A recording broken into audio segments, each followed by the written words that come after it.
السلام علیکم. کیا حال ہے آپ سب کے؟ الحمدللہ. انشاءاللہ تعالی آج ہمارا 6 پارہ شروع ہو رہا ہے، تو انشاءاللہ شروع کرتے ہیں. سورہ ہماری نساء چل رہی ہے. نحمدہ و نصلی علی رسولہ الکریم، اما بعد، فاعوذ باللہ من الشیطان الرجیم، بسم اللہ الرحمن الرحیم. ربی اشرح لی صدری ویسر لی امری واحلل عقدۃ من لسانی یفقہوا قولی. آمین یا رب العالمین. لا يحب الله الجهر بالسوء من القول الا من ظلم وكان الله سميعا عليما.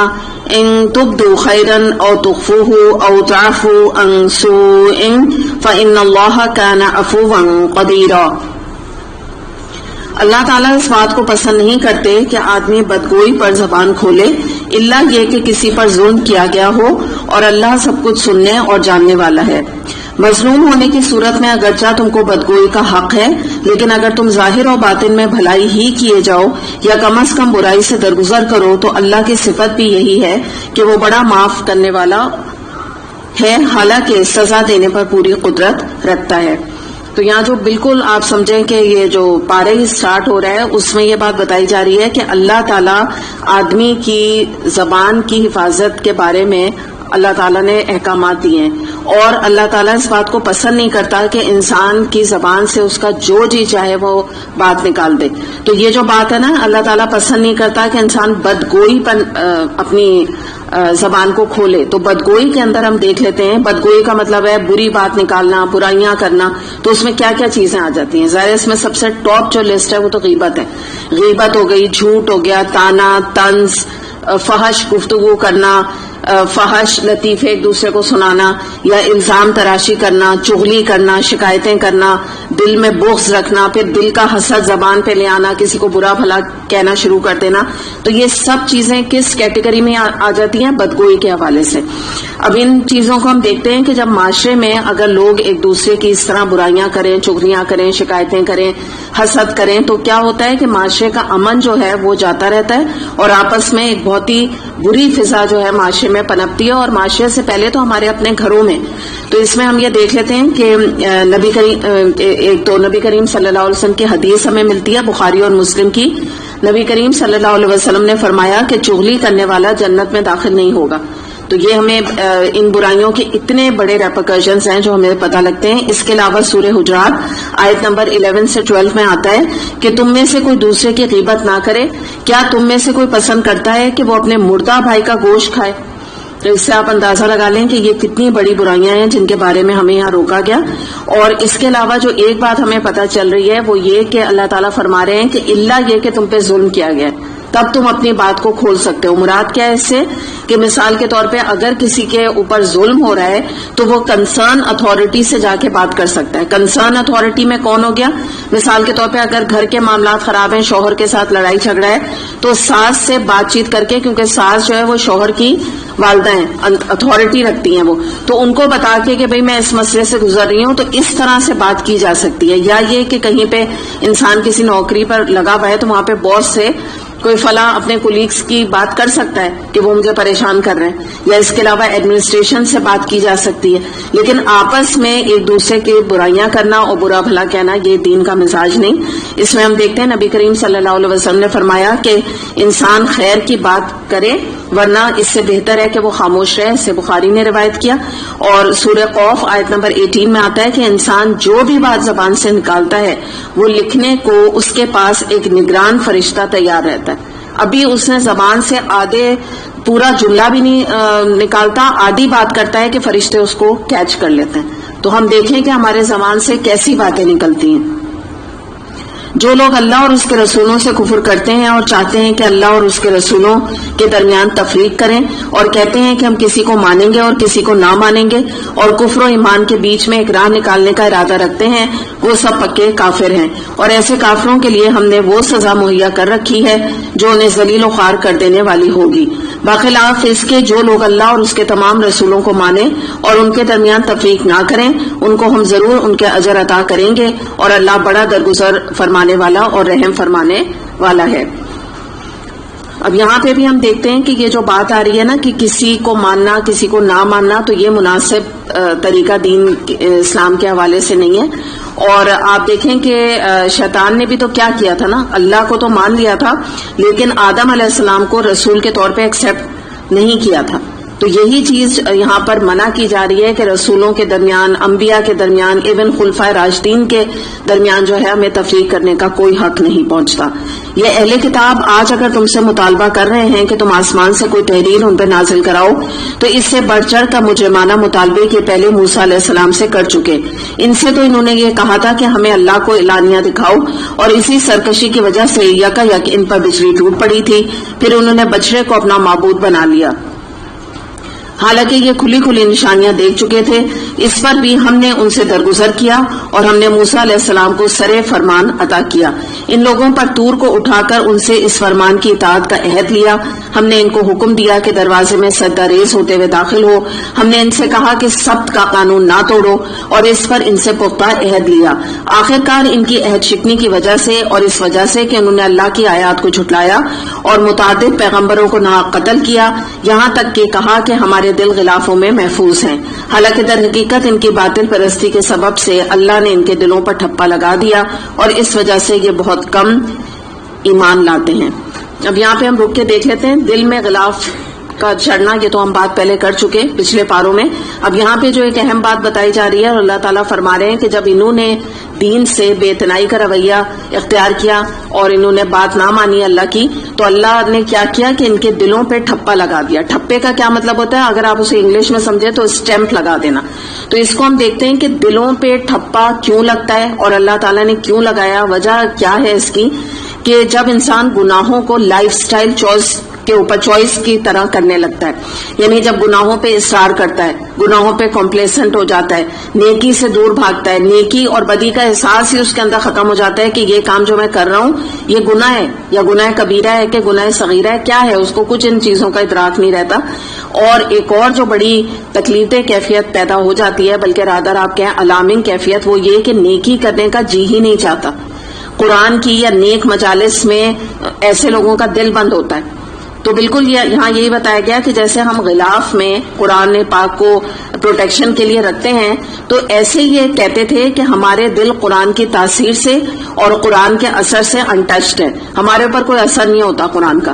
تو دراصل انہوں نے خود ہدایت نہیں چاہی، تو اللہ نے انہی کی پسند کو ان کے لیے اوکے کر دیا، اور اللہ تعالیٰ نے ان کو جو انہوں نے چاہا اللہ نے ان کو دے دیا۔ انہوں نے کیا چاہا؟ گمراہی چاہی، تو اللہ نے ان کی قسمت میں گمراہی ہی لکھ دی، کیونکہ اللہ تعالیٰ زبردستی کسی کے ساتھ نہیں کرتا دین کے حوالے سے۔ پھر یہ کہا جاتا ہے کہ 3 جگہ اپنا جائزہ لو، قرآن کی تلاوت کرتے وقت، تنہائی میں اور قرآن کی مجلس میں۔ اگر دل نہیں لگے تو اللہ تعالیٰ سے قلب سلیم مانگو، یعنی پھر واقعی دعا کرنے کی ضرورت ہے کہ اگر ایسی جگہوں پہ انسان کا دل نہیں لگتا۔ پھر اپنے کفر میں وہ اتنا بڑے کہ مریم علیہ السلام پر سخت بہتان لگا دیا۔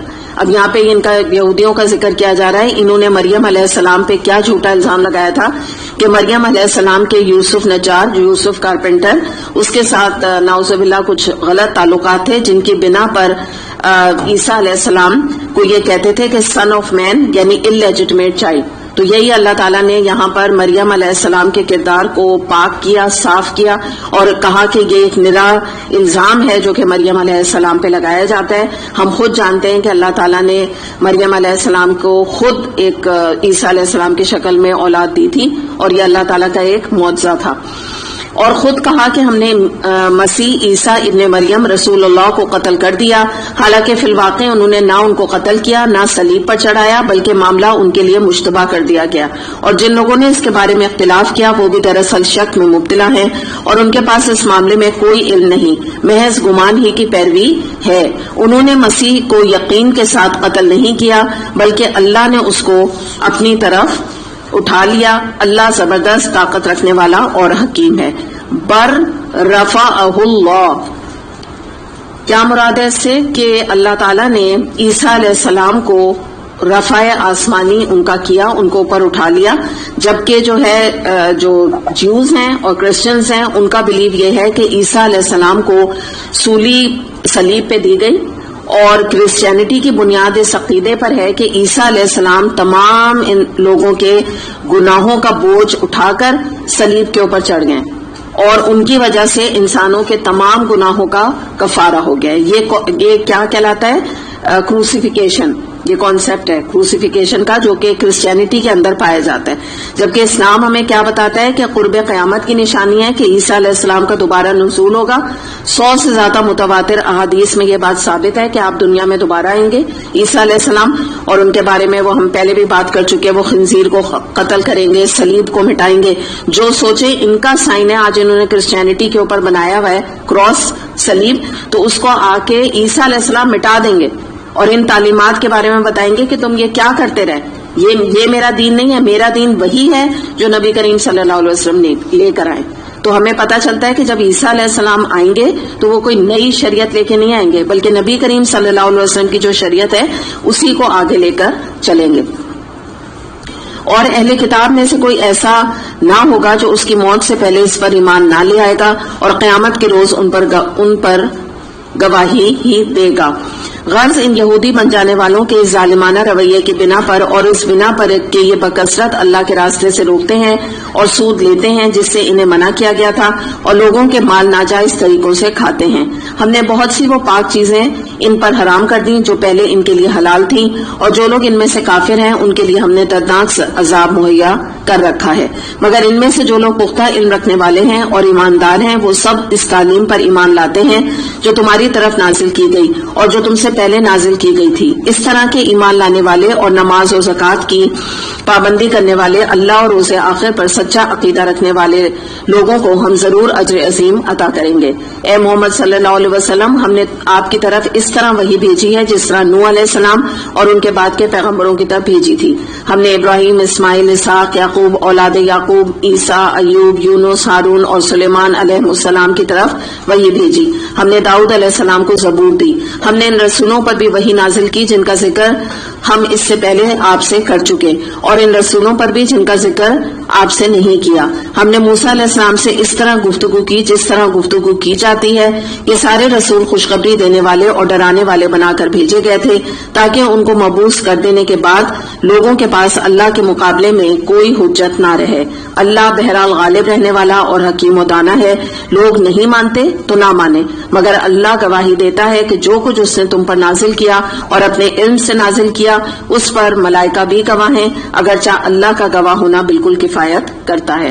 تو یہاں ہم دیکھتے ہیں کہ ہمیں یہ بات پتہ چل رہی ہے کہ اللہ تعالیٰ یہاں فرما رہا ہے کہ اللہ تعالیٰ نے کتاب نازل کر دی، نبی کریم صلی اللہ علیہ وسلم نے اس کتاب حق کو آگے پہنچا دیا اور اللہ اس پر گواہ ہے. اب کوئی مانتا ہے یا نہ مانے، تو بات یہاں یہ ہے کہ رسولوں کے بعد اور کتابوں کے آنے کے بعد کوئی قیامت کے دن اگنورنس پلیڈ نہیں کر سکے گا کہ ہمیں کچھ پتہ نہیں تھا یا ہمیں کچھ معلوم نہیں تھا، کون سی کتاب تھی جو ہمیں پڑھنی چاہیے تھی. تو یہ ہے کہ رسول حجت بن کر آتے ہیں اور ان کا کام یہ نہیں کہ وہ زبردستی جو ہے کسی کو دین کے اوپر لے کر آ جائیں، بلکہ ان کا طریقہ یہ ہوتا ہے کہ وہ بات کو آگے پہنچا دیتے ہیں. جیسے سورہ انعام آیت نمبر 66 میں آتا ہے کہ ہم نے آپ کو یعنی نبی کریم صلی اللہ علیہ وسلم کو حوالدار بنا کے نہیں بھیجا.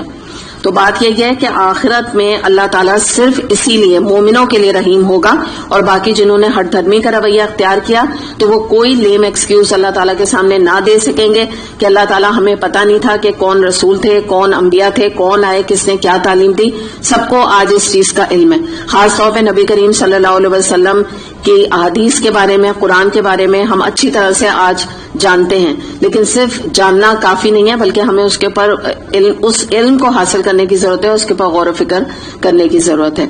جو لوگ اس کو ماننے سے خود انکار کرتے ہیں اور دوسروں کو اللہ کے راستے سے روکتے ہیں وہ یقیناً گمراہی میں حق سے بہت دور نکل گئے. اس طرح جن لوگوں نے کفر و بغاوت کا طریقہ اختیار کیا اور ظلم و ستم پر اتر آئے، اللہ ان کو ہرگز معاف نہ کرے گا اور انہیں کوئی راستہ سوائے جہنم کے راستے کے نہ دکھائے گا جس میں وہ ہمیشہ رہیں گے.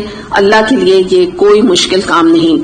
لوگوں کے رسول تمہارے پاس اللہ کی طرف سے حق لے کر آ گیا، ایمان لے آؤ، تمہارے لیے بہتر ہے، اور اگر انکار کرتے ہو تو جان لو کہ آسمان اور زمین میں جو کچھ ہے سب اللہ کا ہے اور اللہ علیم بھی ہے اور حکیم بھی.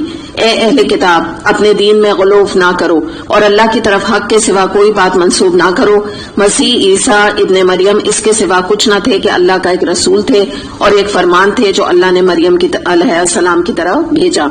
اب یہاں جو دین میں غلوف کی بات ہے اس کے بارے میں نبی کریم صلی اللہ علیہ وسلم نے فرمایا کہ اللہ یہود اور نصارہ پر لعنت کرے کہ انہوں نے اپنے انبیاء اور صالحین کی قبروں کو مسجدیں بنا لیا. بخاری میں یہ حدیث آتی ہے. اور اس کے علاوہ بھی ہم دیکھتے ہیں کہ یہاں پر جو ہم نے کرسچنز کے بارے میں اگر آپ دیکھیں عیسائیوں کے بارے میں تو انہوں نے کیا غلوف کیا. غلوف کا مطلب ہوتا ہے دین میں ایگزیجریشن کرنا. کیا ایگزیجریشن کیا کہ انہوں نے عیسیٰ علیہ السلام کو کچھ ان کے سیکٹ نے الہ بنا دیا یا اللہ کا بیٹا قرار دے دیا. یہودیوں نے کیا کیا کہ ان کے ایک سیکٹ نے عزیر علیہ السلام کو اللہ کا بیٹا قرار دے دیا. اور یہود جو ہے وہ عیسیٰ علیہ السلام کی مخالفت میں حد سے بڑھ گئے. اور اگر آپ کرسچنز کو دیکھیں تو وہ عیسیٰ علیہ السلام کی محبت میں حد سے آگے بڑھ گئے. تو یہ جو غلوف ہے یہ پسندیدہ نہیں ہے. نبی کریم صلی اللہ علیہ وسلم نے فرمایا کہ غلوف سے بچو. پچھلی قومیں غلوف کی وجہ سے ہی ہلاک ہو گئیں.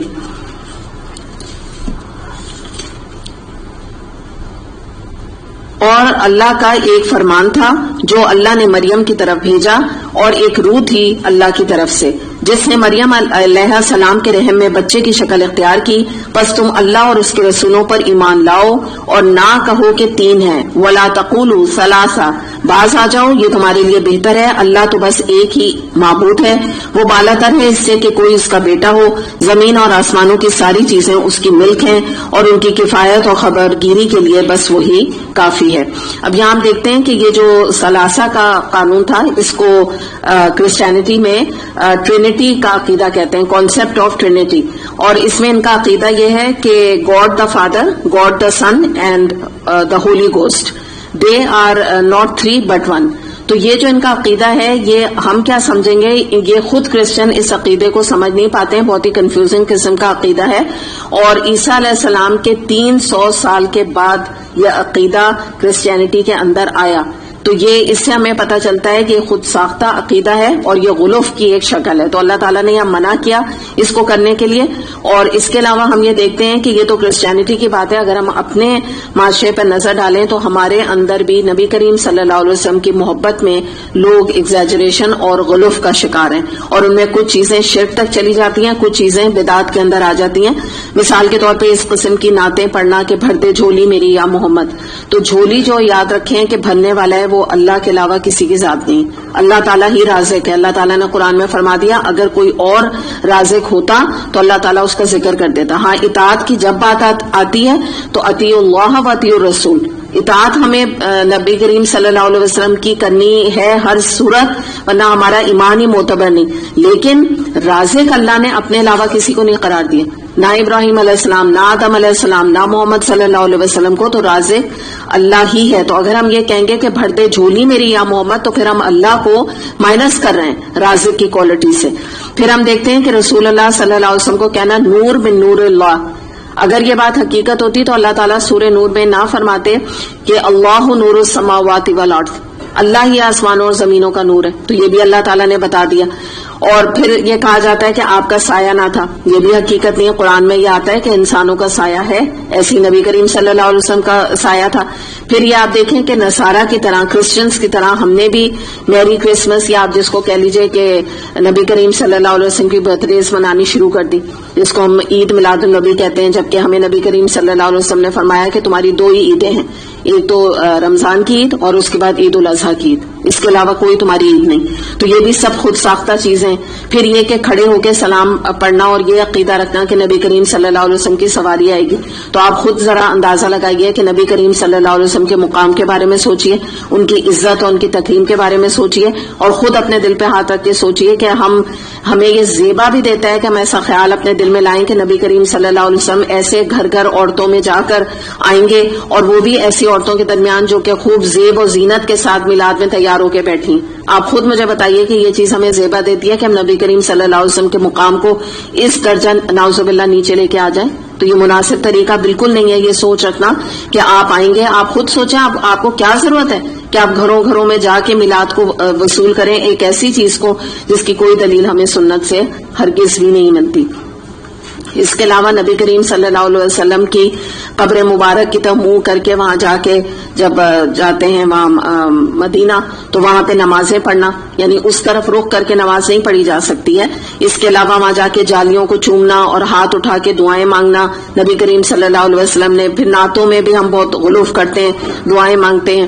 تو یہ تمام چیزیں جو ہے نا یہ اعتدال کے راستے سے جب ہٹ جاتی ہیں تو آپ سمجھیں کہ یہ غلوف کے اندر آ جاتی ہیں، جس کی کہ اسلام میں ممانعت ہے. مسیح نے کبھی اس بات کو عار نہیں سمجھا کہ وہ اللہ کا ایک بندہ ہو، اور نہ مقرر ترین فرشتے اس کو اپنے لیے عار سمجھتے ہیں. اگر کوئی اللہ کی بندگی کو اپنے لیے عار سمجھتا ہے اور تکبر کرتا ہے تو ایک وقت آئے گا جب اللہ سب کو گھیر کر اپنے سامنے حاضر کرے گا. اس وقت وہ لوگ جنہوں نے ایمان لا کر نیک طرز عمل اختیار کیا اپنے اجر پورے پورے پائیں گے، اور اللہ اپنے فضل سے ان کو مزید اجر عطا فرمائے گا. اور جن لوگوں نے بندگی کو عار سمجھا اور تکبر کیا ان کو اللہ دردناک سزا دے گا. اور اللہ کے سوا جن کی سرپرستی اور مددگاری پر وہ بھروسہ رکھتے ہیں ان میں سے کسی کو بھی وہ وہاں نہ پائیں گے. اب یہاں ہم دیکھتے ہیں کہ کچھ لوگ آپ کو ایسے معاشرے میں نظر آئیں گے، پہلے بھی تھے اور آج بھی موجود ہیں، کہ جو کہ اللہ کی بندگی کرنے کو عار سمجھتے ہیں، امبیرس فیل کرتے ہیں. کیا مراد ہے اس سے؟ کہ مثال کے طور پہ قرآن پر عمل کرنا وہ کہتے ہیں اٹس بینیتھ آور ڈگنیٹی، یا اللہ کے احکامات کے بارے میں امبیرس ہوتے ہیں کہ ہم کیسے سبحان اللہ کہہ دیں، ہم کیسے ماشاء اللہ کہہ دیں، ہم تھینک یو کے کہنے کے بجائے جزاک اللہ کیسے زبان سے نکالیں. تو وہ اتنی چھوٹی چھوٹی باتوں پہ امبیرس ہوتے ہیں، ہیلو کہتے ہیں سلام کرنے کے بجائے. تو یہ ہمیں یہ بات پتہ چلتی ہے کہ یہ ایک سوری مسلم کی تصویر ہے کہ انسان اللہ کی ہر بات میں امبیرسمنٹ فیل کرے، جبکہ جو خالص مومن ہوتے ہیں وہ تو فخر کے ساتھ دین کے اوپر عمل کرتے ہیں نا، پراؤڈ مسلمز وہ ہوتے ہیں. اور بات کیا ہے کہ دیکھیے اتنی بڑی کائنات اور ایک کائنات ہی نہ جانے کتنی کائنات کتنی دنیا کا رب جو ہے وہ تو بادشاہ ہے، تو اس کا تو غلام بھی بننا بہت اعلیٰ بات ہے. تو اس غلامی سے ہمیں نکلنے کی ضرورت ہے اور اللہ کا بندہ بننا، اللہ کی فرما برداری اختیار کرنا، اللہ کا کلام پڑھنا، اس سے اعلیٰ تو دنیا میں کوئی کام ہے ہی نہیں، ہو ہی نہیں سکتا. اور اس کی دلیل تو ہمیں قرآن میں جا بجا آیات میں ہم پائیں گے اور موجود ہے اس میں. تو اس سے تو فخر کی اور اس سے بڑھ کے کوئی بات ہی نہیں ہے. اور کہاں اس پہ شرمندگی کا اظہار کرنا اور سوری مسلم بننا. بعض لوگ آپ دیکھیے دعوتوں میں یا مختلف پارٹیز وغیرہ میں جاتے ہیں تو وہ اتنے شرم کی وجہ سے وہاں پہ نماز ادا نہیں کرتے، کہتے ہیں کون نماز پڑھے، عجیب سا لگ رہا ہے. تو آپ سوچیں عجیب سا لگ رہا ہے اتنا کا سوچ کے اور اتنے بڑے کبیرہ گناہ کا ارتکاب کر لیتے ہیں. تو یہ جو امبیرسمنٹ ہے یہ کمزور ایمان کی دراصل نشانی کہ ایسے شخص کا ایمان ہی بہت کمزور ہے. یا مثال کے طور پہ آپ یہ دیکھیے کہ بعض دفعہ جو عورتیں ہیں وہ سلیو لیس پہن کے ان کو شرم نہیں آتی ہے، وہ بازاروں میں جاتی ہیں جگہ جگہ پھرتی ہیں، اور کچھ لڑکیاں حجاب کر کے اپنے جسم کو ڈھک کے شرمندگی محسوس کرتی ہیں اور سوچتی ہیں لوگ کیا کہیں گے. تو یہ تو الٹی بات ہے نا، یہ تو کہیں دماغ کہیں کا کہیں چل رہا ہے. جس نے اپنے آپ کو بے لباسی اختیار کی ہے وہ شرم کرے. تو جو پورا اپنے کو کور کیا ہوا ہے وہ تو فخر کے ساتھ اور الحمدللہ دل کے اطمینان کے ساتھ جو ہے وہ حجاب کا اہتمام کرے کہ اللہ کا حکم ہے، میں تو اللہ کا حکم بچا لا رہی ہوں. لوگوں تمہارے رب کی طرف سے تمہارے پاس دلیل روشن آ گئی اور ہم نے تمہاری طرف ایسی روشنی بھیجی جو تمہیں صاف صاف راستہ دکھانے والی ہے. اب جو لوگ اللہ کی بات مان لیں گے اور اس کی پناہ ڈھونڈیں گے ان کو اللہ اپنی رحمت اور اپنے فضل و کرم کے دامن میں لے لے گا اور اپنی طرف آنے کا راستہ ان کو دکھا دے گا. لوگ تم سے کلالہ کے بارے میں فتویٰ پوچھتے ہیں. کلالہ کس کو کہتے ہیں؟ کہ ایسا مرد یا عورت جو کہ مر جائے اور اس کی آگے سے نہ اولاد ہو نہ ہی اس کے ماں باپ ہوں، تو اس کی وراثت کا یہاں پہ ذکر ہے کہ اگر اس کے بھائی بہن ہوں تو پھر ان میں وہ وراثت تقسیم ہو جاتی ہے. کہو کہ اللہ تمہیں فتویٰ دیتا ہے اگر کوئی شخص بے اولاد مر جائے اور اس کی ایک بہن ہو تو وہ اس کے ترکے سے نصف پائے گی، اور اگر بہن بے اولاد مرے تو بھائی اس کا وارث ہوگا، اور اگر میت کے وارث 2 بہنیں ہوں تو وہ ترکے میں سے 2/3 کے حقدار ہوں گی، اور اگر کئی بھائی بہنیں ہوں تو عورت کا 1/2 اور مردوں کا 2 حصہ ہوگا. اللہ تمہارے لیے احکام کی وضاحت کرتا ہے تاکہ تم بھٹکتے نہ پھرو، اور اللہ ہر چیز کا علم رکھتا ہے. سورہ مائدہ شروع ہو رہی ہے. بسم اللہ الرحمن الرحیم. یا ایھا الذین آمنوا اوفوا بالعقود احلت لکم بہیمۃ الانعام الا ما یتلی علیکم غیر محل الصید وانتم حرم. اے لوگوں جو ایمان لائے ہو بندشوں معاہدوں کی پوری پابندی کرو. اب اس کو پہلے اس آیت کو ہم دیکھ لیتے ہیں. کہ یہاں بات کیا ہو رہی ہے، یہاں پہ عہد کی بات کی جا رہی ہے۔ نبی کریم صلی اللہ علیہ وسلم نے فرمایا کہ اس کا کوئی دین نہیں جس میں عہد کی پابندی نہیں، اسے مشکات نے روایت کیا ہے۔ اور آپ یہ دیکھیے کہ جو ترقی پذیر ممالک ہوتے ہیں نا، جیسے ہمارے ہیں، تو یہاں پہ قانون کو توڑنا، وعدوں کو توڑنا بڑی فخر کی بات ہے۔ مثال کے طور پہ آپ نے لوگوں کو کہتے ہوئے سنا ہوگا کہ انشاءاللہ کا مطلب ہی کہہ دو انشاءاللہ، کیونکہ اس کا مطلب ہی یہی ہے کہ شاید ہی یہ بات پوری ہوگی، ہو گئی تو ٹھیک ہے، نہیں بھی تو کوئی بات نہیں، انشاءاللہ تو ہم نے کہہ دیا، حالانکہ یہ مطلب اس کا نہیں ہے۔ تو ہمارے معاشرے میں وعدوں کو بڑا لائٹلی لیا جاتا ہے، اور حالانکہ حقیقت یہ ہے کہ دیکھیں وعدوں کی بہت ساری اقسام ہیں، کوئی ایک وعدے کی ایک قسم نہیں ہے۔ لیگل کانٹریکٹس ہیں، سوشل کانٹریکٹس ہیں، کچھ اخلاقی کمٹمنٹس ہیں، اس کے علاوہ یہ کہ ملکوں کے ایک ملک سے دوسرے ملک کا معاہدہ ہوتا ہے، پھر اس کے بعد کچھ کاروباری معاہدے ہوتے ہیں، اپنی ذات سے بھی انسان کوئی معاہدہ کرتا ہے، کوئی وعدہ کرتا ہے کہ میں اللہ کی اطاعت کروں گا۔ جیسے آپ یہاں قرآن پڑھنے آ رہے ہیں تو آپ اپنی ذات سے ایک معاہدہ کرتے ہیں کہ میں نے قرآن میں پڑھا، چلو میں اب جھوٹ نہیں بولوں گی، میں اب غیبت نہیں کروں گی، میں اپنا سر کور کروں گی، مثال کے طور پہ سود نہیں لیں گے ہم، جو کچھ بھی احکامات آئے، تو یہ آپ کا اپنی ذات سے بھی ایک وعدہ ہے، اس کو بھی پورا کرنے کی ضرورت ہے۔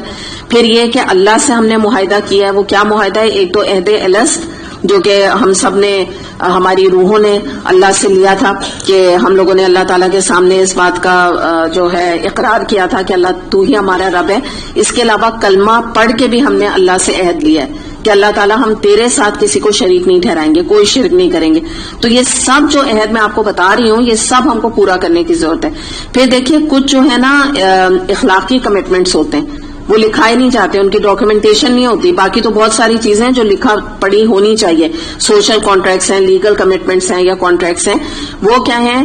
والدین کی خدمت کرنا یا بچوں کا حق ادا کرنا۔ یہ کہیں سے بھی کوئی پیپر میں ہم یہ نہیں لکھتے، نہ ہم ایگریمنٹ سائن کرتے ہیں کہ جب ہمارے ماں باپ بوڑھے ہو جائیں گے تو ہم ان کا خیال کریں گے، لیکن یہ دل کی اخلاقاً ایک آواز ہے، یہ ہماری کانشنس ہے، یہ ڈکٹیٹس آف کانشنس کہلاتا ہے کہ ہم ہر صورت میں اپنے والدین کا خدمت کریں گے اور ان کا خیال کریں گے۔ تو بہرحال یہ جتنے بھی معاہدے ہیں ان سب کا پاس رکھنا ضروری ہے، اور جو بھی ان میں آگے پیچھے کرتا ہے تو آپ سمجھ لیں کہ اس کی بہت بڑی پکڑ ہے۔ اس کے بارے میں ہم دیکھتے ہیں کہ ایک واقعہ آتا ہے کہ نبی کریم صلی اللہ علیہ وسلم 3 دن ایک شخص کے انتظار میں کھڑے رہے، کیونکہ اس نے وعدہ کیا تھا کہ میں فلاں جگہ آپ سے ملوں گا۔ تو آپ صلی اللہ علیہ وسلم اتنے زیادہ وعدے کے پابند تھے، اور آپ آج تو ہمارے یہاں حال دیکھ لیجئے کہ فنکشنز میں یا ویسے کسی کو بلایا جائے، یا یہ کہ کوئی جابز کے معاملے ہوں، یا کہیں بھی کوئی دینی بھی کمٹمنٹ، دینی جو ادارے ہوتے ہیں وہاں پر بھی جو کورسز وغیرہ کرائے جاتے ہیں، یا مختلف قسم کا قرآن پڑھنا پڑھانا بھی ہوتا ہے، ہر جگہ آپ خود دیکھ لیجئے کہ وعدے کی کتنی پابندی۔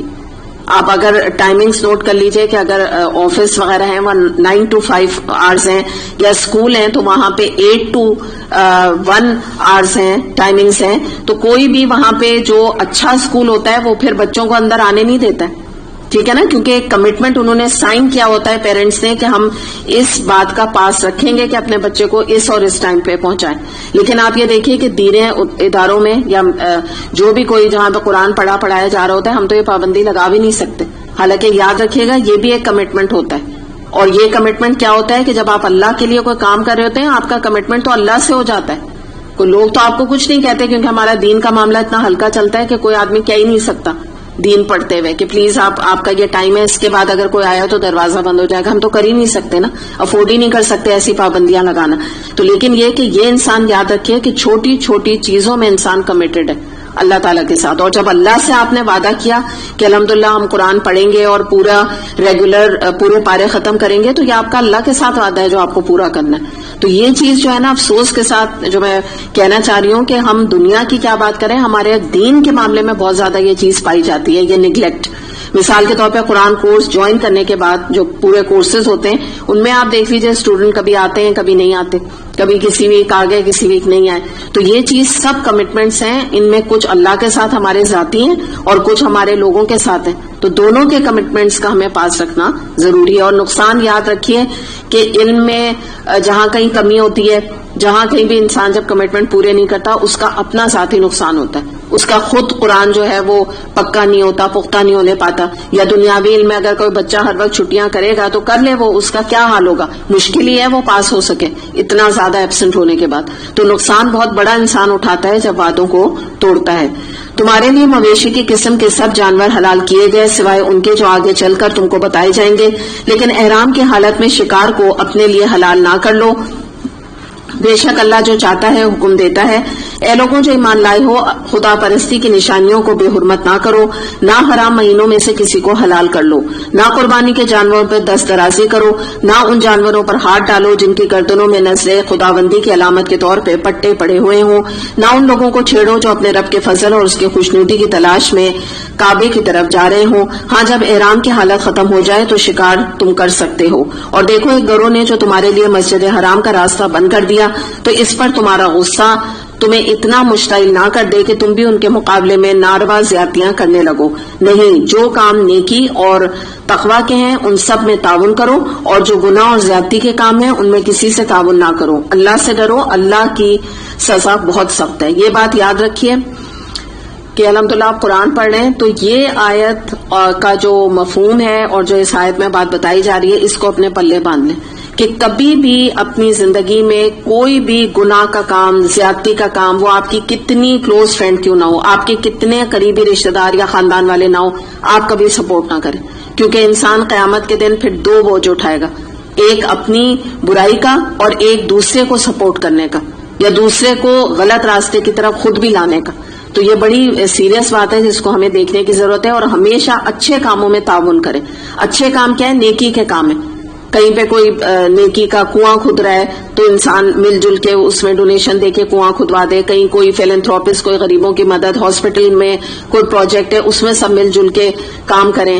یا قرآن کا پڑھنے پڑھانے کا معاملہ ہے تو اپنے خاندان والوں کو بھی موٹیویٹ کر کے قرآن پڑھنے کے لیے لائیں اور آپس میں امن اور محبت قائم رکھیں اس حوالے سے. تو یہ تو کرنے کے کام ہے، لیکن گناہ اور زیادتی کے کام ان میں کبھی آپ سپورٹو نہ ملیں. کتنا بھی کوئی آپ سے کہے تم بھی میرے ساتھ جھوٹ بول دو، چلو ہم سب بیٹھ کے فلاں کی غیبت کریں، چلو فلاں کا مذاق اڑائیں، اور برائیوں کو چلو اپریشیٹ کریں. کہ بعض دفعہ خود لوگ حجاب کرتے ہیں، عبایا پہنتے ہیں، اور وہ خود جو عورتیں بے لباس ہوتی ہیں یا سلیو لیس پہنے ہوئے ہوتی ہیں یا کپریز پہنی ہوتی ہیں، آدھے پیر کھلے ہوتے ہیں، ان کو اپریشیٹ کرتی ہیں، کہتی ہیں آپ بہت سمارٹ لگ رہی ہیں، آپ بہت گورجیس لگ رہی ہیں. تو یہ سب چیزیں جو ہے نا وہ گناہ کی چیزوں میں سپورٹ کرنا آ جاتی ہے بات. تو بڑا ہمیں محتاط رہنا چاہیے. ہمارا ایک ایک لفظ، ہمارا ایک ایک عمل لکھا جا رہا ہے کہ ہم دین کو گرانے کے لیے اپنا عمل اور اپنی زبان استعمال کر رہے ہیں یا دین کو اٹھانے کے لیے، اس کو سپورٹ کرنے کے لیے استعمال کر رہے ہیں. تو یہ ایسا معمولی بات نہیں ہے. ہم دنیا میں جو رہ رہے ہیں ہماری ایک ایک چیز ریکارڈ کی جا رہی ہے. تم پر حرام کیا گیا مردار خون، سور کا گوشت اور وہ جانور جو اللہ کے سوا کسی اور کے نام پر ذبح کیا گیا ہو. ہم نے پہلے بھی بات کی تھی کہ اللہ کے علاوہ غیر اللہ میں کیا آتا ہے کہ مزاروں پہ جا کے وہاں پہ کوئی جانور قبر والے کے لیے محبت میں یا اس کی رضا کے لیے قربان کرنا، یا آپ نے سنا ہوگا نا بڑے پیر کی نیاز، یہ سب چیزیں اس کے اندر آتی ہیں. یہ سب جو چیزیں ہیں یہ اللہ تعالیٰ نے کیا لکھا ہے؟ حرام. اور کل میں نے آپ کو بتایا تھا کہ گناہ کبیرہ وہ ہوتا ہے جس پہ کہ حرام کا ورڈ استعمال کیا جائے. جو گلا گھونٹ کر یا چوٹ کھا کر یا بلندی سے گر کر یا ٹکر کھا کر مرا ہو یا جسے کسی درندے نے پھاڑا ہو سوائے اس کے جسے تم نے زندہ پا کر ذبح کر لیا، اور جو کسی آستانے پر ذبح کیا گیا. وما ذبح علی النصب وَأَن تَسْتَقْسِمُوا بِالْأَزْلَامِ، اور نیز یہ بھی کہ تمہارے لیے ناجائز ہے کہ پانسوں کے ذریعے سے اپنی قسمت معلوم کرو. اب یہاں پہلے تو وَمَا ذُبِحَ عَلَى النُّصُب کی بات ہے. تو نصب کسے کہتے ہیں کہ صفا و مروہ جو آج آپ دیکھ رہے ہیں، تو پہلے عرب کے دور میں وہاں پہ کفار ان پتھروں پر جا کر قربانی کرتے تھے اور وہاں چبوترے سے بنے ہوئے تھے. تو آج اسی کی مثال یہ جو نصب ہے یہ کیا ہے؟ مزار اس کی آج مثال موجود ہیں، اور یہ سب شرک پرستی کی جگہیں ہیں. مثال کے طور پہ مزاروں میں جا کے میں نے جیسے آپ کو بتایا قبر والے کی رضا کے لیے دیگیں دینا، غیر اللہ کی نذر و نیاز چڑھانا، یہ سب شرک کے اندر یہ چیزیں آ جاتی ہیں جو اللہ تعالیٰ نے یہاں خاص طور پہ بتایا کہ یہ سب چیزیں حرام ہیں. دوسرے جو بات ہے نا پانسوں کے ذریعے سے اپنی قسمت معلوم کرنا، تو پہلے عرب کے دور میں یہ تیروں سے فالگیری کیا کرتے تھے، تیروں سے یہ قسمت معلوم کرتے تھے. آج اس کی نئی شکل کیا ہے؟ فال گیری کرنا، فال نکالنا. اس کے علاوہ پامسٹری، ہاتھ کا دکھانا، پھر ہاروسکوپس، اوریکلز، جیسے یہ کہنا یہ ہفتہ کیسا رہے گا، لیبرا کے لیے کیسا رہے گا، لیبرا اور ٹورس کی آپس میں بنے گی کہ نہیں، ذائچے بنانا. تو یہ تمام چیزیں شرک ہیں کیونکہ ان سے توکل اللہ سے ہٹ کے ذائچوں پہ، تعویذ پہ، مزاروں پہ اور قبر والوں کی طرف چلا جاتا ہے. تو یہ شرک کی کیٹیگری ہے اور اللہ تعالیٰ نے لٹرلی اس کو حرام قرار دیا. اور جب کوئی چیز حرام ہو جاتی ہے تو آپ سمجھ لیں جیسے شراب حرام ہے تو آپ کو اندازہ ہوگا کہ کتنی کرائیت اور کتنی بری چیز ہے. ذالکم فسق، اللہ تعالیٰ کیا فرما رہے ہیں آگے؟ یہ سب افعال فسق ہیں. فسق کا مطلب ہوتا ہے بہت بڑی نافرمانی، بہت بڑی نافرمانی. ایک ہوتا ہے نا اللہ کی معصیت، اللہ کی نافرمانی ہم نے کہہ دیا. فسق کا ورڈ جب قرآن میں استعمال کیا جاتا ہے تو اس سے مراد ہوتی ہے کوئی معمولی نافرمانی نہیں اللہ تعالیٰ کی، بہت بڑی، یعنی جو حرام کے لیول تک بات چلی جائے. الیوم یئس الذین کفروا من دینکم فلا تخشوہم واخشون الیوم اکملت لکم دینکم واتممت علیکم نعمتی وردیت لکم الاسلام دینا. آج کافروں کو تمہارے دین کی طرف سے پوری مایوسی ہو چکی، لہٰذا تم ان سے نہ ڈرو بلکہ مجھ سے ڈرو.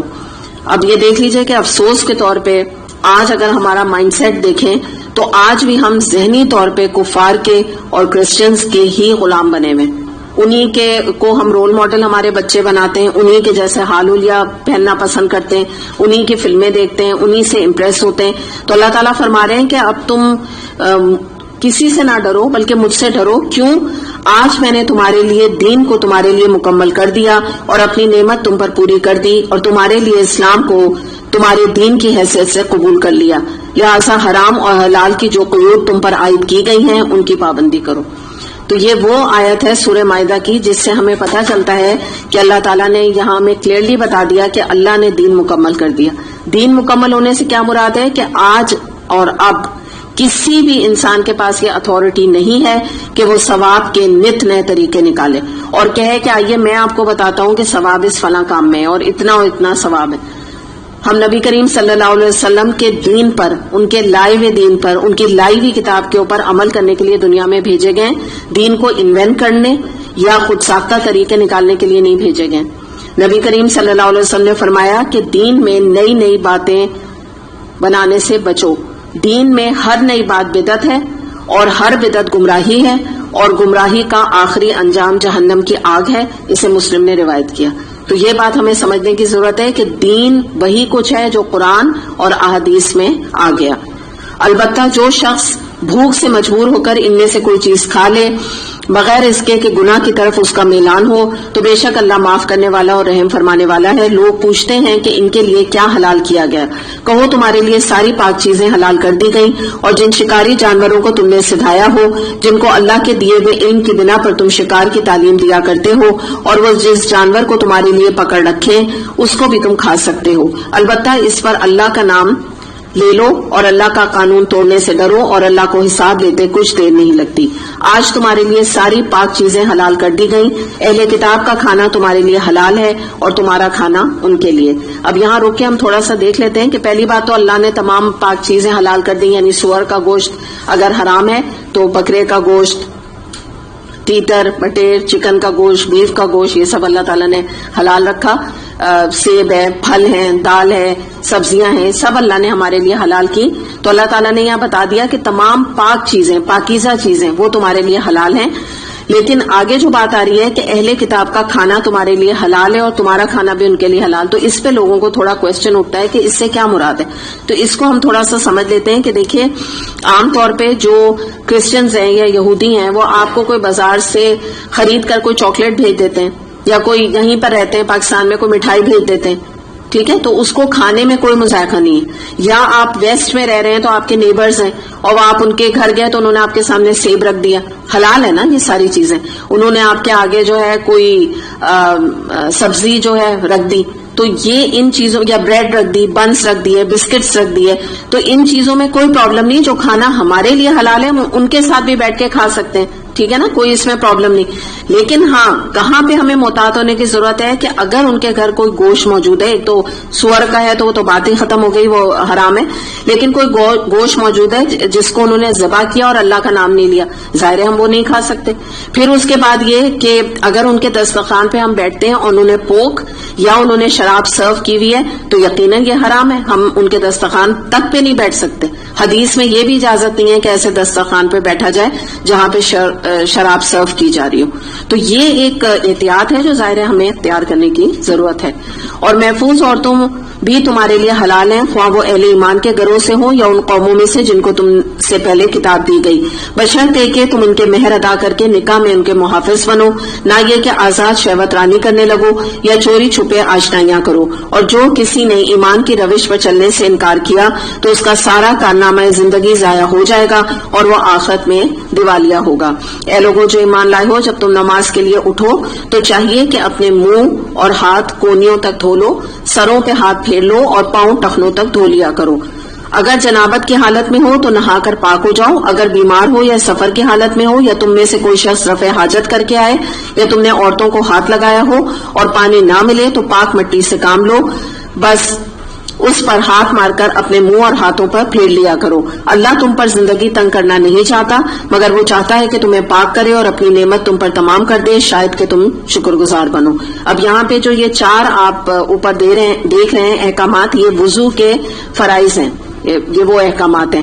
اس کے علاوہ کچھ اور ہم وضو کے بارے میں کچھ احکامات دیکھ لیتے ہیں۔ یاد رکھیے گا کہ نیل پالش وغیرہ لگا کر وضو نہیں ہوتا، اور جب وضو نہیں ہوتا تو جب تک اس کو ریموو نہ کیا جائے تو نماز بھی نہیں ہوتی۔ اس کے علاوہ یہ کہ ایک وضو کرنے کے بعد اگر وضو قائم رہتا ہے تو اس سے کئی نمازیں ادا کی جا سکتی ہیں۔ اس کے علاوہ مثال کے طور پہ ٹیک لگا کر سونے سے یا گیس کا اخراج وغیرہ ہو جاتا ہے تو اس سے وضو ٹوٹ جاتا ہے، پھر دوبارہ وضو کرنے کی ضرورت ہے۔ پھر گردن کا مسح کرنا، یہ سنت سے ثابت نہیں، نبی کریم صلی اللہ علیہ وسلم نے کبھی بھی گردن کا مسح نہیں کیا۔ اس کے علاوہ ہم یہ دیکھتے ہیں کہ پورے سر کا مسح کرنا سنت سے ثابت ہے، اور اس کے علاوہ اعضاء میں وضو کرتے وقت کوئی جگہ خشک نہیں رہنی چاہیے، اس کے بارے میں بھی حدیث موجود ہے۔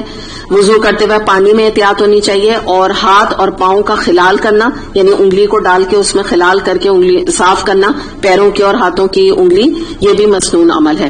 دوسرے ہم دیکھتے ہیں نبی کریم صلی اللہ علیہ وسلم نے فرمایا کہ قیامت کے دن میں اپنے امتی لوگوں کو پہچان لوں گا، اور اس کی پہچان یہ ہوگی کہ وضو کی وجہ سے میری امت کے چہرے اور ہاتھ پاؤں جگمگا رہے ہوں گے۔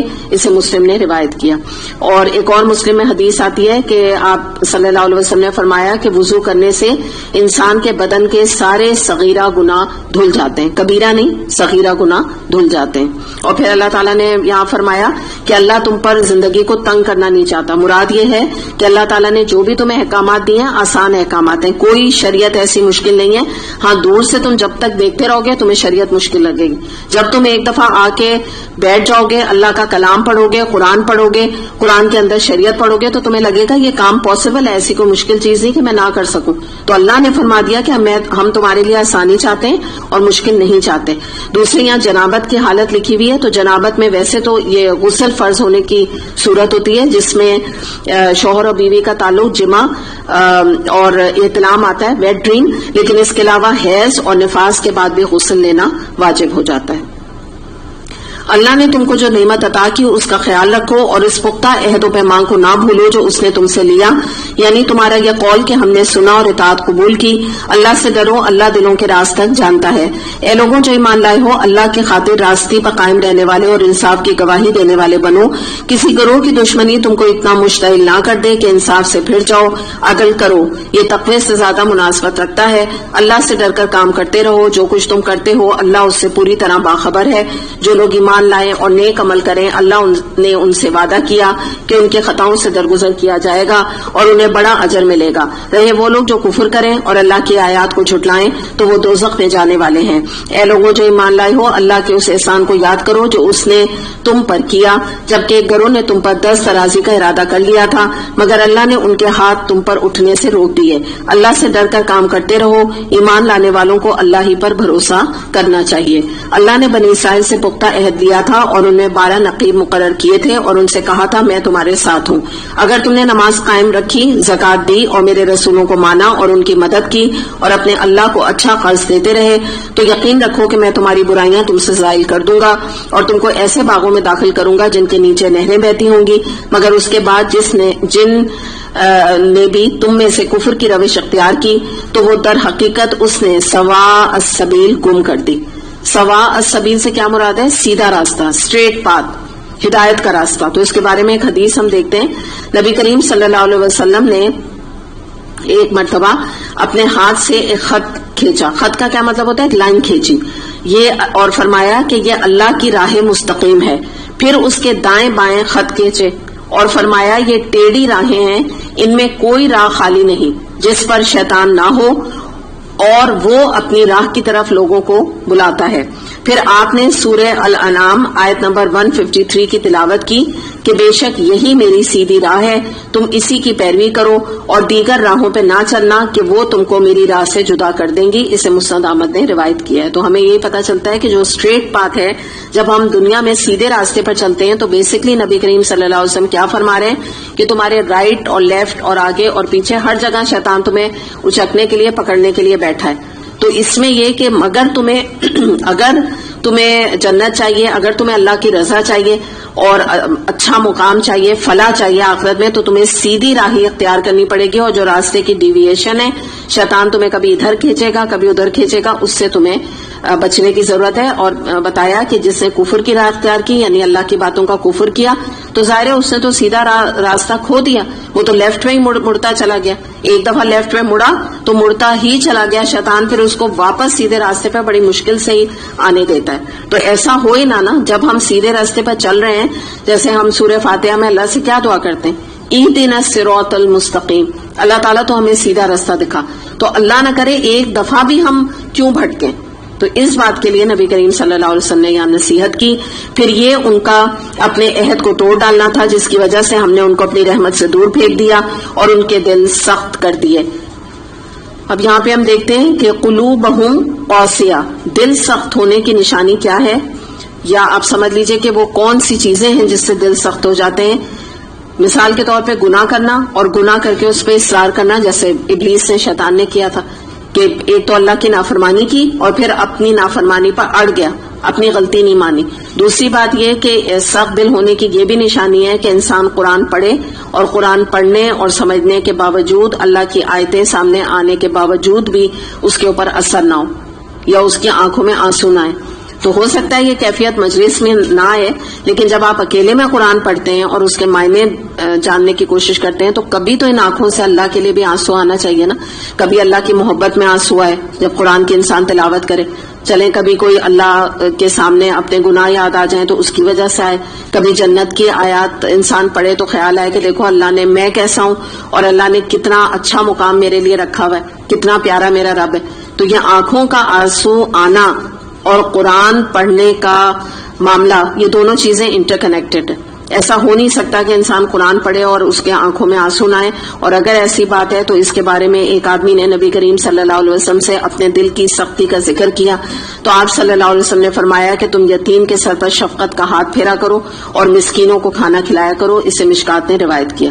تو اگر کسی کو یہ کیفیت محسوس ہوتی ہے کہ اس کو کبھی بھی قرآن پڑھ کے رونا نہیں آتا، اکیلے میں، مجلس میں کوئی بھی آیات آ جائیں بڑی بڑی، اس کا دل اس سے ہلتا نہیں ہے، ٹچ نہیں ہوتا، تو پھر یہ کام کرنے کی ضرورت ہے کہ مسکینوں کو کھانا کھلائیں اور یتیموں کے سر پہ ہاتھ پھیریں۔ اب ان کا حال یہ ہے کہ الفاظ کا الٹ پھیر کر کے بات کو کہیں سے کہیں لے جاتے ہیں، جو تعلیم انہیں دی گئی تھی اس کا بڑا حصہ بھول چکے، اور آئے دن تمہیں ان کی کسی نہ کسی خیانت کا پتہ چلتا رہتا ہے۔ ان میں سے بہت کم لوگ اس عیب سے بچے ہوئے ہیں۔ پس جب یہ اس حال کو پہنچ چکے تو جو شرارتیں بھی یہ کریں وہ ان سے عین متوقع ہے، لہٰذا انہیں معاف کر دو اور ان کی حرکات سے چشم پوشی کرتے رہو۔ اللہ ان لوگوں کو پسند کرتا ہے جو احسان کی روش اختیار کرتے ہیں۔ اس طرح ہم نے ان لوگوں سے بھی پختہ عہد لیا تھا جنہوں نے کہا کہ ہم نصارا ہیں، مگر ان کو بھی جو سبق یاد کرایا گیا تھا اس کا ایک بڑا حصہ انہوں نے فراموش کر دیا۔ آخرکار ہم نے ان کے درمیان قیامت تک کے لیے دشمنی اور آپس کے بغض اور اناد کا بیج بو دیا، اور ضرور ایک وقت آئے گا جب اللہ انہیں بتائے گا کہ وہ دنیا میں کیا بناتے رہے۔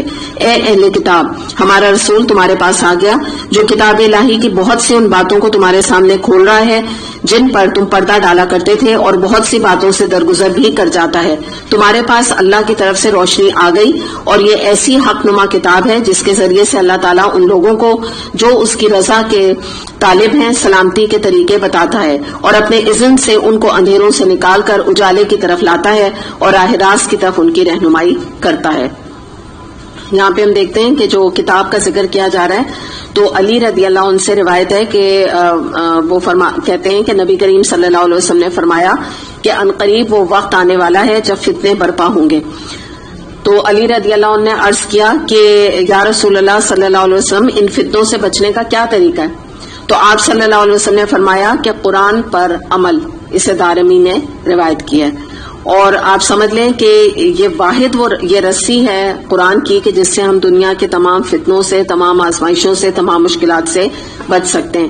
دوسری بات، اوپر قرآن کو نور کہا گیا اور نور ہمیشہ واحد آتا ہے، ہمیشہ سنگولر آتا ہے. اور آگے آپ دیکھیے ظلمات لکھا ہوا ہے، ظلمات اندھیرے پلورل ہیں. وجہ کیا ہے کہ آپ اگر دنیا میں دیکھیں تو جہالت کے اندھیرے ہیں، شرک کے ہیں، بدعات کے ہیں، معصیت کے اندھیرے ہیں، گناہوں کے اندھیرے ہیں. تو اس سے ہمیں پتہ چلتا ہے کہ ان اندھیروں سے نکلنے کا حل صرف اور صرف قرآن میں موجود ہے. یقیناً کفر کیا ان لوگوں نے جنہوں نے کہا مسیح ابن مریم ہی معبود ہیں. اے محمد صلی اللہ علیہ وسلم ان سے کہیے کہ اگر اللہ مسیح ابن مریم کو اور ان کی ماں اور تمام زمین والوں کو ہلاک کر دینا چاہے تو کس کی مجال ہے کہ اس کو اس ارادے سے باز رکھ سکے. اللہ تو زمین اور آسمانوں کا اور ان سب چیزوں کا مالک ہے جو زمین اور آسمانوں کے درمیان پائی جاتی ہیں. جو کچھ چاہتا ہے پیدا کرتا ہے اور اس کی قدرت ہر چیز پر حاوی ہے. یہود و نصارہ کہتے ہیں کہ ہم اللہ کے بیٹے اور اس کے چہیتے ہیں. ان سے پوچھو پھر وہ تمہارے گناہوں پر تمہیں کیوں سزا دیتا ہے؟ در حقیقت تم بھی ویسے انسان ہو جیسے اور انسان اللہ نے پیدا کیے. وہ جسے چاہتا ہے معاف کرتا ہے اور جسے چاہتا ہے سزا دیتا ہے. اب دیکھیں یہ جو یہود تھے خاص طور پہ، یہاں تو یہود و نصارہ دونوں ہی، تو یہ کہتے تھے کہ we are son of gods اور we are the chosen once, ہم اللہ تعالیٰ کے چنے ہوئے بندے ہیں اور ہمیں آگ کبھی بھی نہیں چھوئے گی. تو بات یہ ہے کہ یاد رکھے گا کہ انسان جتنا قرآن سے دور ہوتا ہے اتنا زیادہ خوش فہمیوں میں مبتلا ہوتا چلا جاتا ہے. کیا انسان سوچتا ہے اللہ غفور الرحیم ہے، ہم جو بھی گناہ کریں اللہ معاف کر دے گا، ہم اللہ کے رسول صلی اللہ علیہ وسلم کے امتی ہیں تو ہم بخشے بخشائے ہیں، اور نہیں تو نبی کریم صلی اللہ علیہ وسلم ہماری شفاعت کریں گے قیامت کے دن. تو یہ جو بات ہے یہی کانسیپٹ آج ہمارے اندر بھی پایا جاتا ہے. لیکن ایک حدیث سے ہم دیکھتے ہیں کہ حقیقت کیا ہے. نبی کریم صلی اللہ علیہ وسلم نے فرمایا کہ ابو ہریرہ رضی اللہ عنہ سے روایت ہے کہ وہ انذر عشیرتک الاقربین، قرآن میں یہ آیت آتی ہے کہ آپ اپنے قریبی رشتہ داروں کو خبردار کیجئے. تو جب یہ آیت نازل ہوئی تو آپ صلی اللہ علیہ وسلم نے فرمایا کہ اے گروہ قریش، اے عباس، اے عبد المطلب، تم اپنی جانیں بچاؤ. میں اللہ کے سامنے تمہارے کچھ کام نہ آ سکوں گا، نہ تم کو اللہ کے عذاب سے بچا سکوں گا. اے صفیہ، رسول اللہ صلی اللہ علیہ وسلم کی پھوپھی تھی، میں اللہ کے حضور تمہارے کچھ کام نہ آؤں گا. اے فاطمہ رضی اللہ عنہا، آپ کی بیٹی تھی، بتانے کی ضرورت نہیں کہ تم میرا جتنا چاہو مال لے لو لیکن میں اللہ کے عذاب سے تم کو نہیں بچا سکتا. اسے بخاری نے روایت کی. تو نبی کریم صلی اللہ علیہ وسلم اپنے قریبی رشتہ داروں سے، اپنے قبیلے کے لوگوں سے، اپنی بیٹی سے، اپنی پھوپھی سے، اس سے زیادہ کوئی قریبی رشتے ہوں گے؟ ان سے فرما رہے ہیں کہ میں تمہاری کوئی ذمہ داری نہیں اٹھا سکتا، خود عمل کرو، خود اچھے عمل کر کے اپنے آپ کو جنت کا مستحق ٹھہراؤ. تو آپ سوچیں آپ اور میں کس مقام پر ہیں، ہمیں کتنا زیادہ آج ہی اپنے لیے عمل کرنے کی ضرورت ہے تاکہ ہماری آخرت سنور جائے. یہ جو شفاعت کے عقیدے کے اوپر بھروسہ ہے تو اس کے بارے میں آپ کو میں نے پہلے بھی یہ بات بتائی کہ اللہ کے اذن سے، اللہ کی مرضی سے، اللہ کی رضا سے ہی شفاعت ہو سکے گی. تو اصل معاملہ تو اللہ ہی کے پاس ہے. تو انسان جو ہے شفاعت کے عقیدے کے اوپر بدعمل نہ ہو، دنیا میں اپنی فکر آج ہی کر جائے. زمین اور آسمان اور ان کی ساری موجودات اس کی ملک ہیں، اسی کی طرف سب کو جانا ہے. اے اہل کتاب، ہمارا یہ رسول ایسے وقت تمہارے پاس آیا اور دین کی واضح تعلیم تمہیں دے رہا ہے جبکہ رسولوں کی آمد کا سلسلہ ایک مدت سے بند تھا، تاکہ تم یہ نہ کہہ سکو کہ ہمارے پاس کوئی بشارت دینے والا اور ڈرانے والا نہیں آیا. سو دیکھو اب وہ بشارت دینے والا اور ڈرانے والا آ گیا اور اللہ ہر چیز پر قادر ہے. یاد کرو جب موسیٰ علیہ السلام نے اپنی قوم سے کہا تھا کہ اے میری قوم کے لوگوں، اللہ کی اس نعمت کا خیال کرو جو اس نے تمہیں عطا کی تھی. اس نے تم میں نبی پیدا کیے، تم کو بادشاہ بنایا اور تم کو وہ کچھ دیا دنیا میں جو کسی کو نہ دیا تھا. اے برادران قوم، اس مقدس سرزمین میں داخل ہو جاؤ. فلسطین کی طرف اشارہ ہے جو اللہ نے تمہارے لیے لکھ دی. پیچھے نہ ہٹو ورنہ ناکام و نامراد پلٹو گے. انہوں نے جواب دیا اے موسیٰ، وہاں تو بڑے زبردست لوگ رہتے ہیں، ہم وہاں ہرگز نہ جائیں گے جب تک وہ وہاں سے نکل نہ جائیں. ہاں اگر وہ نکل گئے تو ہم داخل ہونے کے لیے تیار ہیں. ان ڈرنے والوں میں 2 شخص ایسے بھی تھے جن کو اللہ نے اپنی نعمت سے نوازا تھا. انہوں نے کہا کہ ان جباروں کے مقابلے میں دروازے کے اندر گھس جاؤ اور جب تم اندر پہنچ جاؤ گے تو تم ہی غالب رہو گے. اللہ پر بھروسہ رکھو اگر تم مومن ہو. لیکن انہوں نے پھر یہی کہا کہ اے موسیٰ علیہ السلام، ہم تو وہاں کبھی نہ جائیں گے جب تک وہ وہاں موجود ہیں بس تم اور تمہارا رب دونوں جاؤ اور لڑو اور ہم یہیں بیٹھے ہیں. یہ کس کا ذکر کیا جا رہا ہے؟ بنی اسرائیل کا. ان کو کہا گیا تھا کہ فلسطین جا کے جنگ لڑو, تو انہوں نے کیا کہا کہ بس موسیٰ علیہ السلام آپ اور آپ کا رب جائیں, ہم تو یہیں بیٹھے ہیں. تو ہم یہ دیکھتے ہیں کہ دیکھیں موسیٰ علیہ السلام کو ہیومن ریسورس نہ مل سکا, اچھے لوگ نہ مل سکے, اس لیے وہ دین کو نافذ نہیں کر سکے, جبکہ نبی کریم صلی اللہ علیہ وسلم کو بہترین ساتھی ملے صحابہ کرام کی شکل میں. اور اسی کے بارے میں ایک حدیث آتی ہے کہ مقداد رضی اللہ عنہ نے کہا تھا اس آیت کے بارے میں کہ ہم لوگ آپ صلی اللہ علیہ وسلم سے اس طرح نہیں کہیں گے جیسے موسیٰ علیہ السلام کی قوم نے موسیٰ علیہ السلام سے کہا تھا کہ اے موسیٰ تم اور تمہارا رب جا کے لڑو, بلکہ ہم آپ کے دائیں بائیں, آپ کے آگے, آپ کے پیچھے ہو کر ان سے جنگ لڑیں گے. یہ سن کر آپ صلی اللہ علیہ وسلم کا چہرہ خوشی سے چمکنے لگا, اسے مسند احمد نے روایت کیا. تو آپ دیکھ لیجئے کہ پہلے بھی دین معجزوں سے نافذ نہیں ہوا, اور پہلے بھی اور آج بھی شیئر ہیومن ریسورس چاہیے, شیئر ہیومن ایفرٹ چاہیے. نبی کریم صلی اللہ علیہ وسلم نے اپنی ذات کو لگا کر مشقتیں اٹھا کر اس دین کو نافذ کیا. اور بات یہ ہوتی ہے کہ دیکھیں جو کیل خود گڑی بھی نہیں ہوتی ہے نا دیوار پہ, تو وہ فریم کا بوجھ بھی نہیں اٹھا سکتی, تصویر کے فریم کا. تو جو ٹھکے ہوئے لوگ ہوتے ہیں جب وہ دین میں آتے ہیں تو ان کی وجہ سے دین پھیلتا ہے, دین مضبوط ہوتا ہے, دین کو سپورٹ ملتی ہے چاہے وہ کمی کیوں نہ ہو.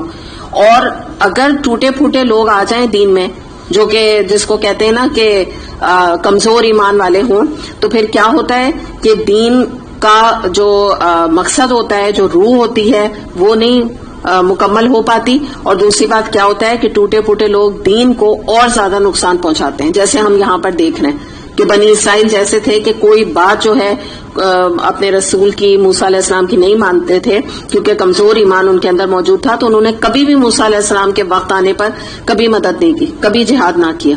تو یہی بات ہے کہ کوانٹٹی سے زیادہ کم لوگ ہوں لیکن ٹھکے ہوئے ہوں, دین کے جو کاز ہے اس کو یا مشن کو آگے پہنچانے والے ہوں. اس پر موسیٰ علیہ السلام نے کہا اے میرے رب میرے اختیار میں کوئی نہیں مگر یہ میری جہاد نہ کیا. تو یہی بات ہے کہ کوانٹٹی سے زیادہ کم لوگ ہوں لیکن ٹھکے ہوئے ہوں, دین کے جو کاز ہے اس کو یا مشن کو آگے پہنچانے والے ہوں. اس پر موسیٰ علیہ السلام نے کہا اے میرے رب میرے اختیار میں کوئی نہیں مگر یہ میری اپنی ذات یا میرے بھائی, پس تو ہمیں ان نافرمان لوگوں سے الگ کر دے. اللہ نے جواب دیا اچھا تو وہ ملک 40 سال تک ان پر حرام ہے, یہ زمین میں مارے مارے پھریں گے, ان نافرمانوں کی حالت پر ہرگز ترس نہ کھاؤ. اور ذرا آدم علیہ السلام کے 2 بیٹوں کا قصہ بھی حق کے ساتھ سنا دیجئے. جب ان دونوں نے قربانی کی تو ان میں سے ایک کی قربانی قبول کی گئی اور دوسرے کی نہ کی گئی, تو اس نے کہا میں تجھے مار ڈالوں گا. اس نے جواب دیا اللہ تو متقیوں ہی کی نسلیں قبول کرتا ہے. اب یہاں ہم دیکھتے ہیں ایک واقعے کی طرف اشارہ ہے. یہ حابیل اور قابیل یہ دونوں آدم علیہ السلام کے بیٹے تھے. اس میں معاملہ یہ ہوا کہ اس وقت جو قربانی جب دی جاتی تھی اللہ کی راہ میں, آپ کہہ لیں قربانی صدقہ, تو اوپر سے آگ آتی تھی اور وہ آ کے آگ اس کو کھا لیتی تھی, تو اس سے پتہ چلتا تھا قربانی قبول ہو گئی. تو ہم دیکھتے ہیں کہ حابیل جو بھائی تھا اس کی قربانی قبول ہو گئی, اور قابیل جو اس کا دوسرا بھائی تھا اس کی کیونکہ نیت اچھی نہیں تھی, کوالٹی اچھی نہیں تھی قربانی کی, تو وہ قبول نہیں بھی. اللہ کی مرضی, بہت سارے ہمارے اعمال ہم اپنے طور پہ سمجھتے ہیں کہ گارنٹیڈ ہیں کہ اللہ کے آگے مقبول ہیں, لیکن ہمیں تو نہیں پتا. کیا پتا ہم نے اس میں کوئی ریاکاری کر دی ہو, کوئی دکھاوا کر دیا, اللہ نے ریجیکٹ کر دیا. کیا پتا ہم نے کسی کی مدد کی اور اس کے بعد اسی پر احسان جتا دیا, اللہ نے اس کو ریجیکٹ کر دیا. تو کوئی گارنٹی تو نہیں نا, یہ تو اللہ کی مرضی ہے کہ وہ ہم نے اس معیار کے اوپر وہ نیکی کی ہے کہ نہیں کی ہے, یہ ہمیں بھی دیکھنے کی ضرورت ہے. غلطی ہماری ہے اگر ہم ایسی نیکی کریں. تو یہی معاملہ یہاں پیش آیا. لیکن کیا ہوا, آپ دیکھیں حسد کیا چیز ہوتی ہے. ہم نے 2-3 دن سے ہم حسد کے بارے میں احادیث وغیرہ بھی دیکھ رہے ہیں. تو اتنی بری یہ چیز ہوتی ہے کہ ایک بھائی نے دوسرے بھائی کو قتل کر دیا. تو ہمیں کیا پتا چلا کہ قابیل نے حابیل کو قتل کر دیا. اور یہاں پر ہمیں ایک اور بات بھی پتہ چلتی ہے کہ جب ہم سب سے پہلے جب قربانی کا ذکر کرتے ہیں تو دیکھیے قربانی کا جو مطلب ہے نا وہ کیا ہے, آپ کو پتا ہے, اللہ کا قرب پانا, ایسی سیکریفائس کرنا کہ جس سے ہمیں اللہ کا قرب نصیب ہو جائے. تو وہ بری کوالٹی کی چیز سے تو اللہ کا قرب نصیب نہیں ہوگا نا. پرسوں بھی ہم نے جب بات کی تھی 2-3 دن پہلے بلکہ، تو ہم نے اس کے صدقے پر بات کی تھی، تو یہی ہم نے بات کی تھی نا، میں نے آپ کو کہا تھا کہ بہترین چیز اللہ کی راہ میں نکالیں، محبوب کے لیے محبوب چیز. تو یہی والی بات ہے کہ قربانی کا ایک تو مطلب بھی ہے اللہ کا قرب پانا ہے. دوسری بات ایک اور ہمیں اہم بات اس واقعے سے پتہ چلتی ہے کہ عمل کا دار و مدار نیت پر ہے. حدیث بھی ہے یہ کہ اللہ تعالیٰ خلوص نیت جس کے دل میں ہوتی ہے تو اس کی قربانی، اس کا ایفرٹ اللہ قبول کرتا ہے، اور دوسرے اللہ کی راہ میں اچھی چیز نکالنے والے کا صدقہ، اس کی قربانی اللہ تعالیٰ کو پسند آتی ہے اور اللہ تعالیٰ اس کو قبول کرتے ہیں. تو بہرحال یہ واقعہ پیش آیا. پھر آگے دیکھتے ہیں کیا ہوا. اگر تو مجھے قتل کرنے کے لیے ہاتھ اٹھائے گا تو میں تجھے قتل کرنے کے لیے ہاتھ نہ اٹھاؤں گا. یہ کون کہہ رہا ہے؟ حابیل، کیونکہ وہ نیک صفت آدمی تھا اور میں اللہ رب العالمین سے ڈرتا ہوں. حابیل نے کہا میں یہ کام نہیں کروں گا کہ میں تمہیں قتل کروں، کیونکہ میں تو اللہ سے ڈرتا ہوں، میرے اندر اللہ کا ڈر ہے، مجھے پتا ہے میرا انجام بہت برا ہوگا اگر میں نے قتل کیا. میں چاہتا ہوں کہ میرا اور اپنا گناہ تو ہی سمیٹ لے اور دوزخی بن کر رہے. ظالموں کے ظلم کا یہی ٹھیک بدلہ ہے. آخرکار اس کے نفس نے اپنے بھائی کا قتل اس کے لیے آسان کر دیا اور وہ اسے مار کر ان لوگوں میں شامل ہو گیا جو نقصان اٹھانے والے ہیں. نبی کریم صلی اللہ علیہ وسلم نے فرمایا کہ قیامت تک ظلم سے قتل کیے جانے والوں کے خون کا گناہ آدم علیہ السلام کے پہلے بیٹے قابیل پر ہوگا، اس لیے کہ سب سے پہلے اس نے قتل ناحق کیا تھا. اسے مسند احمد نے روایت کیا. پھر اللہ نے کوا بھیجا جو زمین کھودنے لگا تاکہ اسے بتائے کہ اپنے بھائی کی لاش کیسے چھپائے. یہ دیکھ کے وہ بولا افسوس مجھ پر، میں اس کوے جیسا بھی نہ ہو سکا کہ اپنے بھائی کی لاش چھپانے کی تدبیر نکال لیتا. اس کے بعد وہ اپنے کیے پر بہت پچھتایا. اچھا، اب جب آپ یہ آیت دیکھیں گے نا کہ اس کے بعد اپنے کیے پر بہت پچھتایا، تو بعض دفعہ دل میں خیال آتا ہے کہ شاید اس نے بعد میں ریگریٹ کیا، افسوس کیا قتل کرنے پہ. یہ بات نہیں ہے یہاں. جب دیکھیں انسان کا مائنڈ ایول ہو جاتا ہے نا، وہ ایول جینیس بن جاتا ہے، یا دماغ جو ہے وہ منفی طرف چلنے لگتا ہے، تو انسان کیا بن جاتا ہے. آپ دیکھیں کہ یہاں پر اس کو قتل پہ ہرگز بھی ندامت نہیں ہے، بلکہ وہ کہہ رہا ہے کہ مجھ سے اچھا تو کوا نکلا. میں نے جب قتل کیا تو آئی ایم سو ایڈیٹ ایک طرح سے کہ میں اپنا جرم بھی نہیں چھپا سکا. میری کتنی کم علمی ہے کہ مجھ سے بڑھ کے کوا آگے بڑھ گیا، اس نے مجھے طریقہ بتایا جرم کو چھپانے کا. تو اسکینڈل سے ڈرا کہ کہیں اگر میں پولیس کے آگے پکڑا جاتا، وہ تو کوے نے مجھے بچا لیا. تو یہ انجام ہوتا ہے انسان کہ اپنے بعض دفعہ گناہ کبیرہ کرنے کے باوجود بھی شرمندہ نہیں ہوتا اور گناہوں میں طاق اور ایکسپرٹ بننا چاہتا ہے. اس کی ایک اور مثال میں آپ کو دوں. جیسے کسی ادارے میں کوئی شخص کام کرتا ہے تو وہ وہاں کرپشن کرے، خوب پیسہ ان کا ضائع کرے، اڑائے اور دھوکہ دے کے پیسہ لے، اور چالاکی کے ساتھ پھر وہ فائلز کو غائب کرا دے، اور اس کے بعد یہ سوچے کہ میرے اس کرائم کا کسی کو پتہ نہیں چلا، دیکھو میں کتنا اسمارٹ ایلیکس ہوں، کتنا میں چالاک ہوں. تو یہ والی چیز ہے جو یہاں پر یہ بات کر رہا ہے کہ اس کو کوئی غم نہیں اپنے بھائی کے قتل کرنے کا، بلکہ کہہ رہا ہے کہ کیا دیکھو کہ کوا مجھ سے آگے نکل گیا، مجھے نہیں سمجھ آیا کہ میں اپنا جرم ایسے چھپاتا. تو اللہ اس سے محفوظ رکھے کہ انسان گناہ بھی کرے، اللہ کی نافرمانی بھی کرے، اور اس کے بعد اس کو جسٹیفائی بھی کرے. شیطان نے بھی یہی کام کیا تھا کہ اللہ کی نافرمانی کی، آدم علیہ السلام کو سجدہ نہیں کیا، اور پھر اللہ تعالیٰ سے کہا کہ اللہ تعالیٰ آپ نے مجھے یہ کیوں دیا، حکم ہی کیوں دیا مجھے کہ مجھے آپ کی نافرمانی کرنی پڑی. بلیم اللہ پہ سارا ڈال دیا. تو یہی وہ دل ہوتے ہیں جو ابھی ہم نے آج بات کی تھی نا، کہ جن کے دلوں پہ مہر لگ جاتی ہے، جن کے دلوں پہ ٹھپا لگ جاتا ہے، جن کو پھر ہدایت نہیں ملتی. سمن بکمن امیون فہم لا یرجعون. دل کب تک ہدایت نہیں ملتی؟ جب تک وہ لوٹ نہ آئے. ہاں اگر وہ لوٹ آئے، اپنا دل نرم کریں اور یہ منفی چیزیں اپنے دماغ سے نکال لیں، گناہوں پہ کمپلیسنٹ نہ ہو، تو یقیناً اللہ کا توبہ کا دروازہ تو مرتے دم تک کے لیے کھلا ہوا ہے. اس وجہ سے بنی اسرائیل پر ہم نے یہ فرمان لکھ دیا تھا کہ جس نے کسی انسان کو خون کے بدلے یا زمین میں فساد پھیلانے کے سوا کسی اور وجہ سے قتل کیا تو اس نے گویا تمام انسانوں کو قتل کر دیا، اور جس نے کسی کی جان بچائی اس نے گویا تمام انسانوں کو زندگی بخش دی. مگر ان کا حال یہ ہے کہ ہمارے رسول پے در پے ان کے پاس کھلی ہدایت لے کر آئے، پھر بھی ان میں بکثرت لوگ زمین میں زیادتیاں کرنے والے تھے. اب یہاں دیکھتے ہیں کہ یہ بڑی اہم آیت ہے، اور یہاں پہ ہمیں قتل کے بارے میں جو بات پتہ چلتی ہے وہ یہ ہے کہ اللہ تعالیٰ فرما رہے ہیں کہ کسی نے اگر ایک قتل کیا تو گویا اس نے پوری انسانیت کو ہی قتل کر ڈالا. یعنی اتنا اس نے برا کام کیا ہے، اتنا بڑا لاس اس نے انسانیت کو دیا ہے.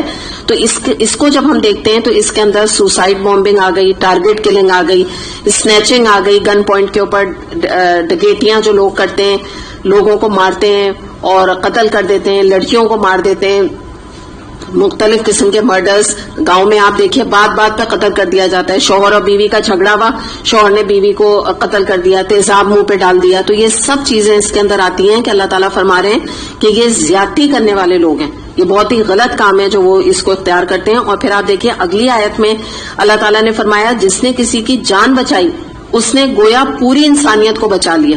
تو یہاں پر ڈاکٹر کے خاص طور پہ پروفیشن کی طرف اشارہ ہے کہ جو میڈیسن ہے وہ ایک نوبل پروفیشن ہے. اور اگر آپ دیکھیں تو واقعی ڈاکٹرز وہ ہستی ہیں جو دن رات لوگوں کی جان بچاتے ہیں. بس صرف ان کا کرنے کا کام یہ ہے کہ وہ نیت اللہ کی رضا کر لیں، صرف پیسے کمانا نہ رکھیں، نہ ذہن میں یہ بات رکھیں، صرف میں کہہ رہی ہوں کہ نہ یہ بات رکھیں کہ ہم غریب لوگوں کی خدمت کر رہے ہیں یا ہم پیشنٹس کی خدمت کر رہے ہیں. یہ کافی نہیں ہے. نیت اپنی اللہ کی رضا رکھیں کہ ہم اللہ کی رضا کے لیے یہ کام کر رہے ہیں. تو واقعی بہت ہی نوبل پروفیشن ہے، بہت بڑا کرنے کا کام ہے. اور اس کے علاوہ بھی کسی کی جان بچانا، مثال کے طور پہ روڈ پہ ایکسیڈنٹ ہو جاتا ہے تو کوئی آگے بڑھ کے کسی کی جان بچا لیتا ہے، کوئی کسی کو خون دے دیتا ہے اس کی جان بچا لیتا ہے، کوئی اور طریقے سے ہیلپ آؤٹ کسی کو کر لیتا ہے کہ کسی کو علاج میں پیسے کی ضرورت ہے تو وہ پیسے اس کو دے دیتا ہے اور اس کی جان بچ جاتی ہے. اس میں زکوٰۃ کے پیسے بھی لگتے ہیں کہ جب اگر کسی کی کوئی جان لیوا بیماری ہو یا کوئی ایکسیڈنٹ ہو جائے اور آپ کوئی مستحق ہو جب تو آپ اس کو اگر پیسے دیں اس کی جان بچانے کے لیے. تو تمام چیزیں اس کیٹیگری کے اندر آتی ہیں.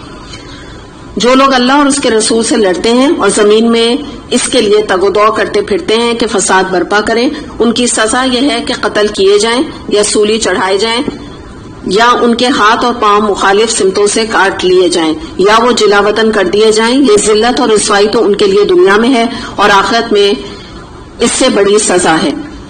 اب یہاں پہ ہم دیکھتے ہیں یہ محاربہ کہلاتا ہے اور یہ جو ہے ڈکیٹی، محاربہ کی سزا ہے، ڈکیٹی کی سزا اسلام میں وہ کیا ہے کہ یا تو ان کو قتل کر دو یا سولی چڑھا دو یا ان کے ہاتھ پاؤں مخالف سمتوں سے کاٹ دیے جائیں اور یا جلا وطن کر دیے جائیں یا ملک سے نکال دیے جائیں. اب آپ دیکھیے اس کو کہتے ہیں ہائی وے رابری یا گھروں میں جو ڈکیٹی عام طور پہ یہاں سب واقف ہیں کراچی میں اور پاکستان میں کس طرح کی جاتی ہے گھروں میں. تو آپ حقیقتاً دیکھیں کہ یہ جو 4 مختلف آپشنز دیے گئے ہیں سزاؤں کے، اگر 2 لوگوں کو بھی، 2 ڈاکوؤں کو بھی یا چوروں کو بھی اس طرح کی اسلامی عبرتناک سزا دے دی جائے تو کسی کی مجال ہوگی کہ وہ دوبارہ گھروں میں جا کے ڈکیٹی کرے یا ہائی وے رابری وغیرہ کرے.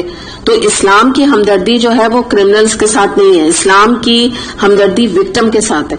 تو اسلام کی سزاؤں کو باربیرک کہنے والے دراصل ویسٹ سے متاثر ہیں کہ جیسے وہ لوگ اپنے جو کرمنلز ہوتے ہیں نا ان کے ساتھ ہمدردی رکھتے ہیں. تو آپ یہ دیکھیے ہمارے یہاں کیوں ڈکیٹیاں ہوتی ہیں، کیوں اتنا زیادہ. آپ دیکھیے بزنس مین بڑے بڑے ان کو اغوا کر لیتے ہیں، ڈکیٹیاں کر لیتے ہیں، بچوں کو اغوا کر لیتے ہیں، اس لیے کہ کوئی عبرتناک سزا ہی نہیں ہے. تو آپ بتائیں کہ جن کے گھر میں ڈکیٹی ہوتی ہے ان کا پیسہ تو جو جاتا ہے جو ٹیرر اور جو ٹراما اور جو خوف سے وہ گزرتے ہیں تو مہینوں ان کی ذہنی حالت سنبھلتی نہیں ہے، اتنا بڑا ٹراما ان کے دماغ پہ ہوتا ہے. تو واقعی ایسے کرمنل کی سزا یہی ہونی چاہیے کہ ان کو یا تو قتل کر دیا جائے یا پھانسی چڑھایا جائے یا ان کے ہاتھ پاؤں مخالف سمتوں سے کاٹے جائیں، یعنی اگر رائٹ ہینڈ کٹے گا تو لیفٹ پاؤں کٹے گا، اور یا ان کو ملک سے جلا وطن کر دیا جائے. تو میں آپ کو یقین سے کہتی ہوں کہ اگر یہ اسلامی سزائیں 2, 3, 4 لوگوں کو دے دی جائیں اور سر عام دے دی جائیں تو آپ دیکھیے کوئی اس کا اعادہ نہیں کرے گا. یہی وجہ ہے کہ آج ہمارے معاشرے میں یہ سزا نہ ہونے کی وجہ سے یہ برائی اور یہ آپ کہیے یہ کرائم جو ہے وہ کم ہونے کے بجائے بڑھتا جا رہا ہے دن بدن. مگر جو لوگ توبہ کر لیں قبل اس کے کہ تم ان پر قابو پاؤ، تمہیں معلوم ہونا چاہیے کہ اللہ معاف کرنے والا اور رحم فرمانے والا ہے. یا ایھا الذین آمنوا اتقوا اللہ وابتغوا الیہ الوسیلۃ وجاہدوا فی سبیلہ لعلکم تفلحون. اے لوگوں جو ایمان لائے ہو اللہ سے ڈرو اور اس کی جناب میں باریابی کا ذریعہ تلاش کرو. پہلے یہاں تک دیکھتے ہیں کہ وسیلے سے کیا مراد ہے. یہاں بتایا جا رہا ہے نا کہ تم اللہ کی راہ میں وسیلہ تلاش کرو، باریابی کا ذریعہ. وسیلے سے مراد ہے کہ اللہ کا قرب حاصل کرنا اور اس کی رضا کو پہنچنا. تو یعنی مراد یہ ہے کہ تم اللہ سے ڈرو، اس کا تقوی اختیار کرو اور اس کا قرب حاصل کرنے کے لیے کوشش کرو.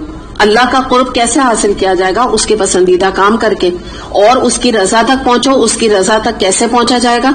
اللہ تعالیٰ نے قرآن میں جو احکامات دیے ان کی پیروی کر کے، نبی کریم صلی اللہ علیہ وسلم کی سنتوں کا اتباع کر کے.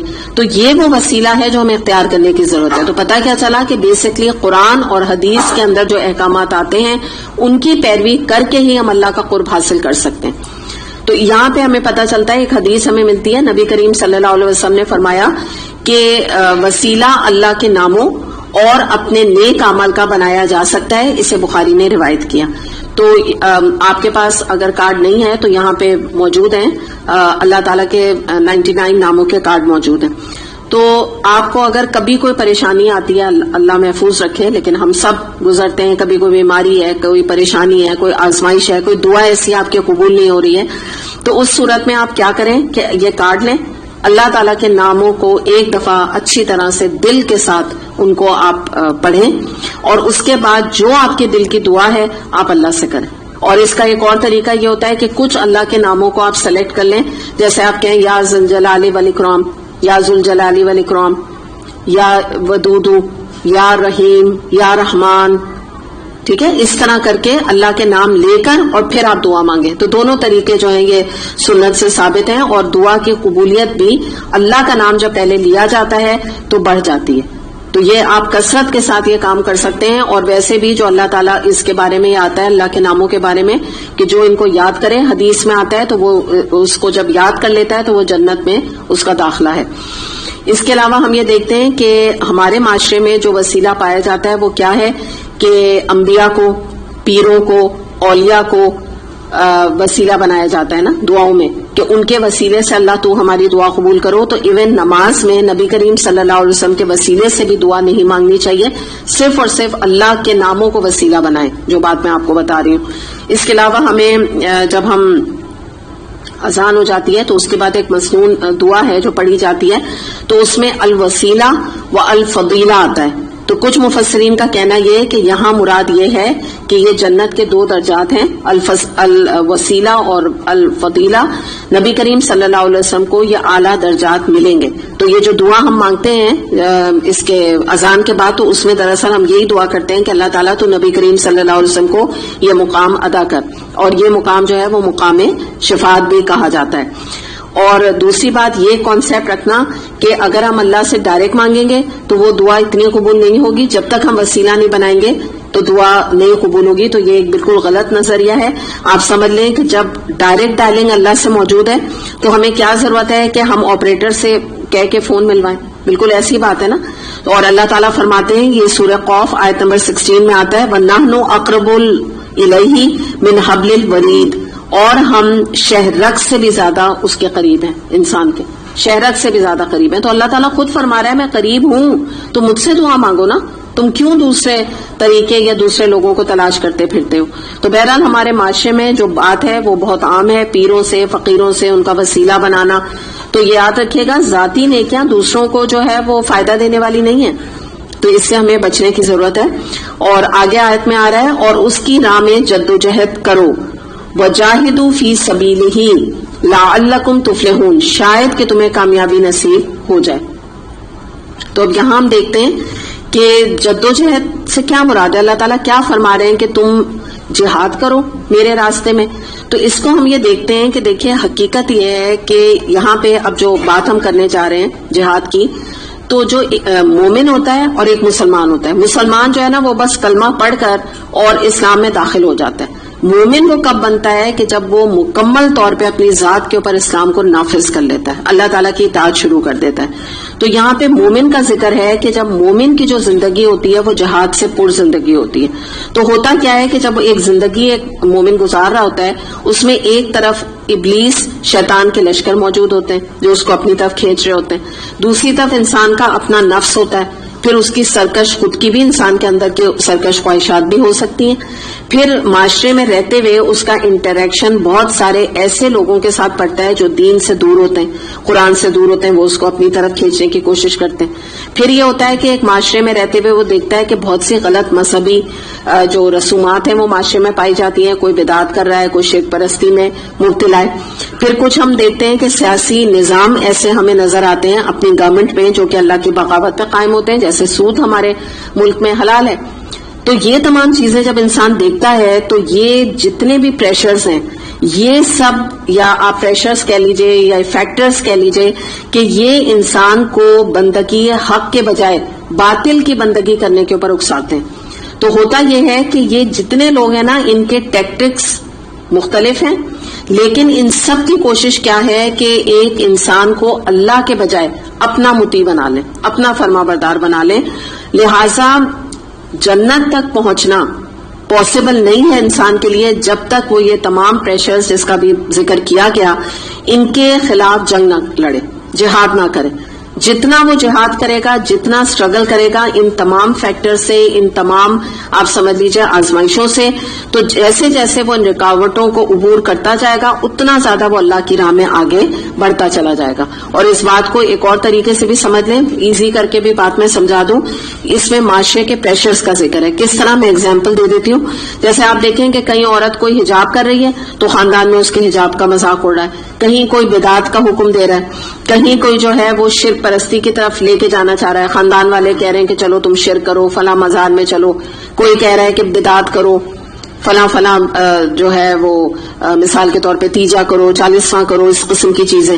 پھر کہیں پر دیکھتے ہیں بچے بد عمل ہیں، وہ اپنے ماں باپ جو ہے کو عمل نہیں کرنے دیتے، اتنا پریشر ڈالتے ہیں یعنی اپنی بد عملی کی وجہ سے. کہیں رشوت کا بازار گرم ہے، کہیں پہ سود کا لوگ لینے کے لیے اکسار ہیں. تو انسان کا یا مومن انسان کا کام یہ ہے کہ ان تمام رکاوٹوں کو عبور کرتا ہوا اللہ کی راہ میں آگے بڑھتا چلا جائے.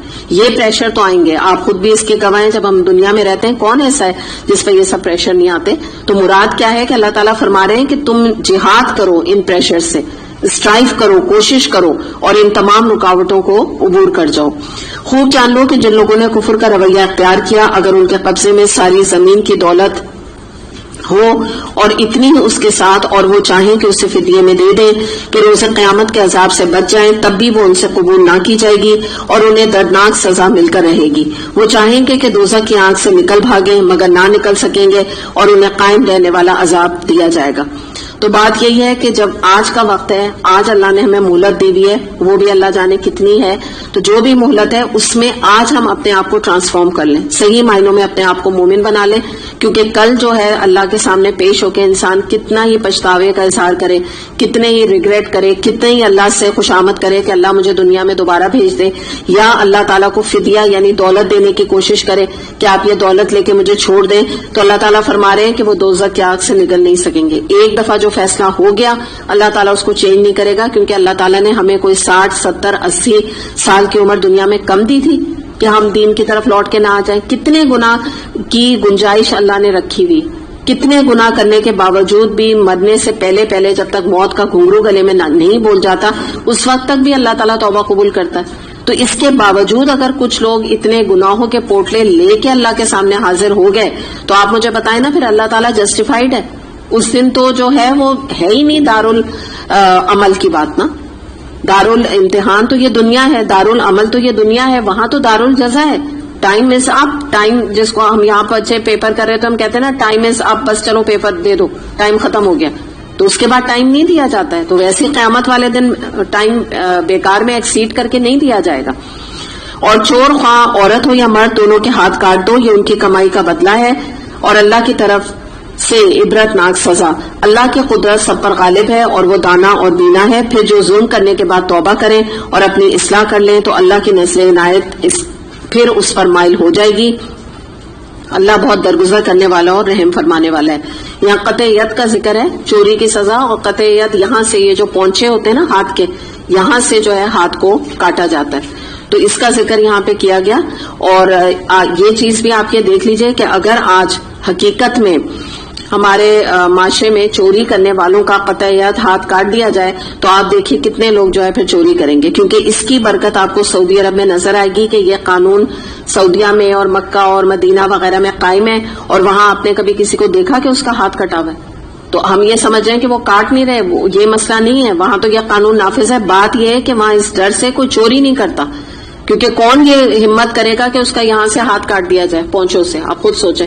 تو یہ وہ سزا ہے جس پہ کہ یہاں پر اگر اس کے اوپر عمل درآمد ہو جائے تو جیسے مکے اور مدینے میں ہم دیکھتے ہیں کہ لوگ سونے کی اور پیسوں کی اپنی دکانیں کھول کھول کے، وہاں پہ منی چینجرز بھی ہوتے ہیں، ان کو بھی دیکھا میں نے کہ وہ جو ہے اپنی دکانیں کھول کر جو ہے وہ نماز کے لیے چلے جاتے ہیں اور کوئی آ کے ان کا کسی قسم کا کوئی نقصان نہیں کرتا ہے.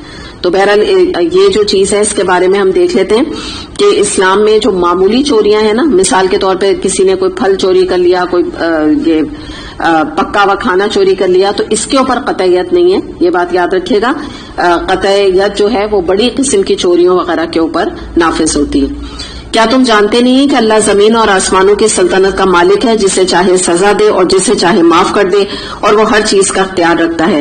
اے پیغمبر صلی اللہ علیہ وسلم، تمہارے لیے باعث سے رنج نہ ہو وہ لوگ جو کفر کی راہ میں بڑی تیز گامی دکھا رہے ہیں، خواہ وہ ان میں سے ہو جو منہ سے کہتے ہیں کہ ہم ایمان لائے مگر دل ان کے ایمان نہیں لائے، یا ان میں سے جو ہوں جو یہودی بن گئے، جن کا حال یہ ہے کہ جھوٹ کے لیے کان لگاتے ہیں اور دوسرے لوگوں کی خاطر جو تمہارے پاس کبھی نہیں آئے سن گن لیتے پھرتے ہیں.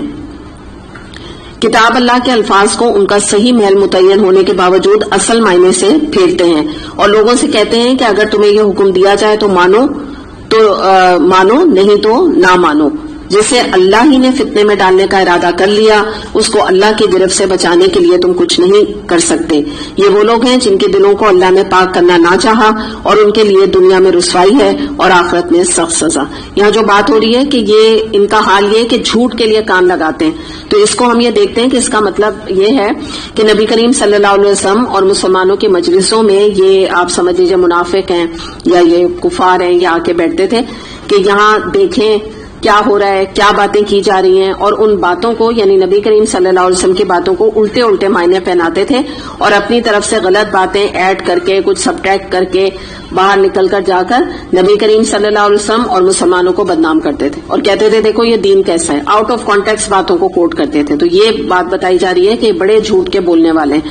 اب ہم دیکھتے ہیں کہ جھوٹ کی جب ہم بات کرتے ہیں کہ جھوٹ پر یہ کان لگانے والے ہیں، یعنی کیا مراد ہے کہ باتیں بڑی غور سے سنتے ہیں اور اس کو پھر جھوٹ میں تبدیل کر دیتے ہیں بات کو. تو اس کی جھوٹ کی جو آج بدترین مثالیں موجود ہیں وہ فلمز، ڈرامہ، مختلف قسم کی ناولز جس کو رومانٹک ناولز وغیرہ کہتے ہیں، ڈائجسٹ کہتے ہیں، تو یہ سب جھوٹ کے پلند ہیں. اگر آپ حقیقت میں دیکھیں ان میں کوئی ریالٹی نہیں ہوتی. اگر کسی فلم کی آپ بات کریں تو جو باپ اور بیٹی ہے وہ حقیقت میں باپ بیٹے نہیں، جو میاں اور بیوی ہیں وہ حقیقت میں شوہر اور بیوی نہیں ہے، جو لڑکا اور لڑکی جو ہے وہ کسی رشتے میں بندھ رہے ہیں وہ حقیقت میں وہ رشتہ ان کا نہیں ہے. تو یہ تمام چیزیں جھوٹ کا پرندہ ہیں. اسے یہاں پر ہمیں دیکھ کے اندازہ اس بات کا ہوتا ہے کہ یہ اسی لیے جھوٹ اتنا بڑا کبیرہ گناہ ہے. اور آپ یہ دیکھیں کہ اسی طرح سے بالکل یہ بات ہے کہ جیسے ابھی میں نے بتایا نا کہ یہ ان کا کام تھا منافقوں کا اور کفار کا کہ اس مجلس میں بیٹھ کے باتیں نکالتے تھے نبی کریم صلی اللہ علیہ وسلم کے قرآن کے بارے میں. تو یاد رکھیں کہ قرآن پڑھنے کے لیے جو آئے گا تو اگر وہ قرآن سے ٹیڑھ نکالنے کے لیے آئے گا تو وہی اس کے ہاتھ لگے گا، یعنی ہدایت کے لیے آئے گا تو اللہ تعالیٰ ہدایت دے دے گا. اگر قرآن میں باتیں چننے کے لیے اور باتیں نکالنے کے لیے آئے گا تو اس کے ہاتھ صرف اور صرف گمراہی لگے گی. تو یہ ایک حقیقت ہے کہ انسان کی جو نیت ہے وہ اس کا فیصلہ کرتی ہے کہ اس کو ہدایت ملے گی کہ نہیں. دوسری بات یہ ہے کہ دیکھیے اللہ تعالیٰ نے بطور امتحان ہمیں دنیا میں بھیجا ہے، اور جبکہ ہم اللہ کا امتحان لینے یا اس کو کوشچن کرنے کے لیے دنیا میں نہیں بھیجے گئے کہ ہم قرآن پڑھنے آئیں اور ہر بات پہ سوال اٹھائیں کہ یہ اللہ تعالیٰ نے کیوں کہا، نبی کریم صلی اللہ علیہ وسلم کی حدیث میں یہ بات کیوں ہے. یہ ہمیں زیبا نہیں دیتا ہے کیونکہ اللہ تعالیٰ نے ہمارا اللہ تعالیٰ امتحان لے رہا ہے اور اللہ تعالیٰ نے لینا ہے قیامت والے دن. ہمیں تو زیب نہیں دیتا کہ ہم اللہ کی کتاب سامنے رکھ کے اور اللہ کا امتحان لینے لگے، اللہ کے بارے میں کوشچن کرنے لگے کیوں اللہ تعالیٰ نے کیوں حکم دیا، کہاں لکھا ہوا ہے کہ شراب حرام، کہاں لکھا ہوا ہے کہ سر کور کرو، کہاں لکھا ہوا ہے کہ سود نہ لو. تو یہ ہمیں یہ بالکل بھی زیبا نہیں دیتا ہے کہ ہم اللہ کے اوپر سوال اٹھائیں. اللہ کو حق ہے وہ ہم سے جو بھی سوال کرے. یہ جھوٹ سننے والے اور حرام کے مال کھانے والے ہیں، لہٰذا اگر یہ تمہارے پاس اپنے مقدمات لے کر آئیں تو تمہیں اختیار دیا جاتا ہے کہ چاہو ان کا فیصلہ کرو ورنہ انکار کر دو تو یہ تمہارا کچھ نہیں بگاڑ سکتے، اور فیصلہ کرو تو پھر ٹھیک انصاف کے ساتھ کرو کہ اللہ انصاف کرنے والوں کو پسند کرتا ہے.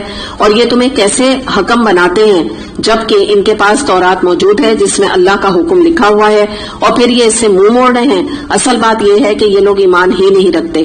ہم نے تورات نازل کی جس میں ہدایت اور روشنی تھی.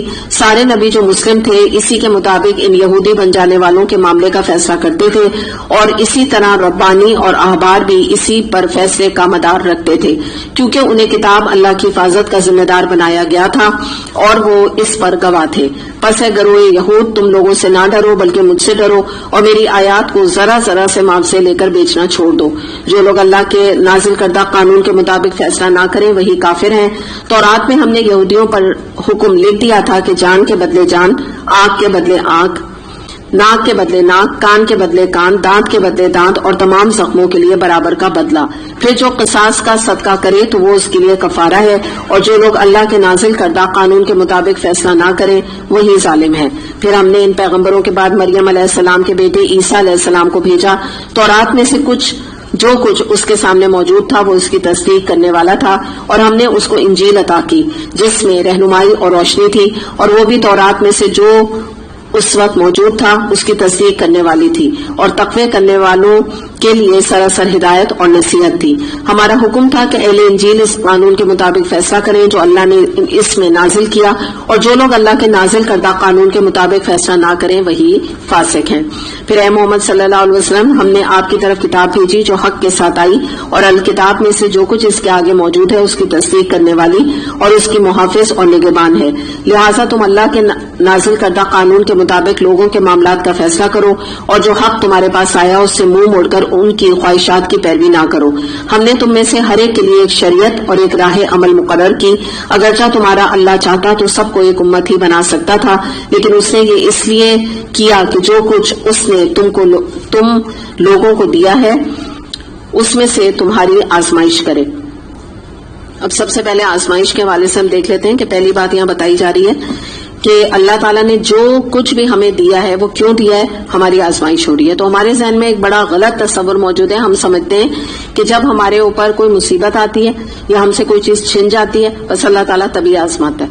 حقیقت یہ ہے کہ اللہ تعالیٰ نعمتیں دے کر بھی آزماتا ہے اور نعمتیں لے کر بھی آزماتا ہے. اس کی مثال یہ ہے کہ کسی کے پاس پیسہ کم ہے، غریب ہے، پیسے کی تنگی ہے، یہ اس کے صبر کا امتحان ہے.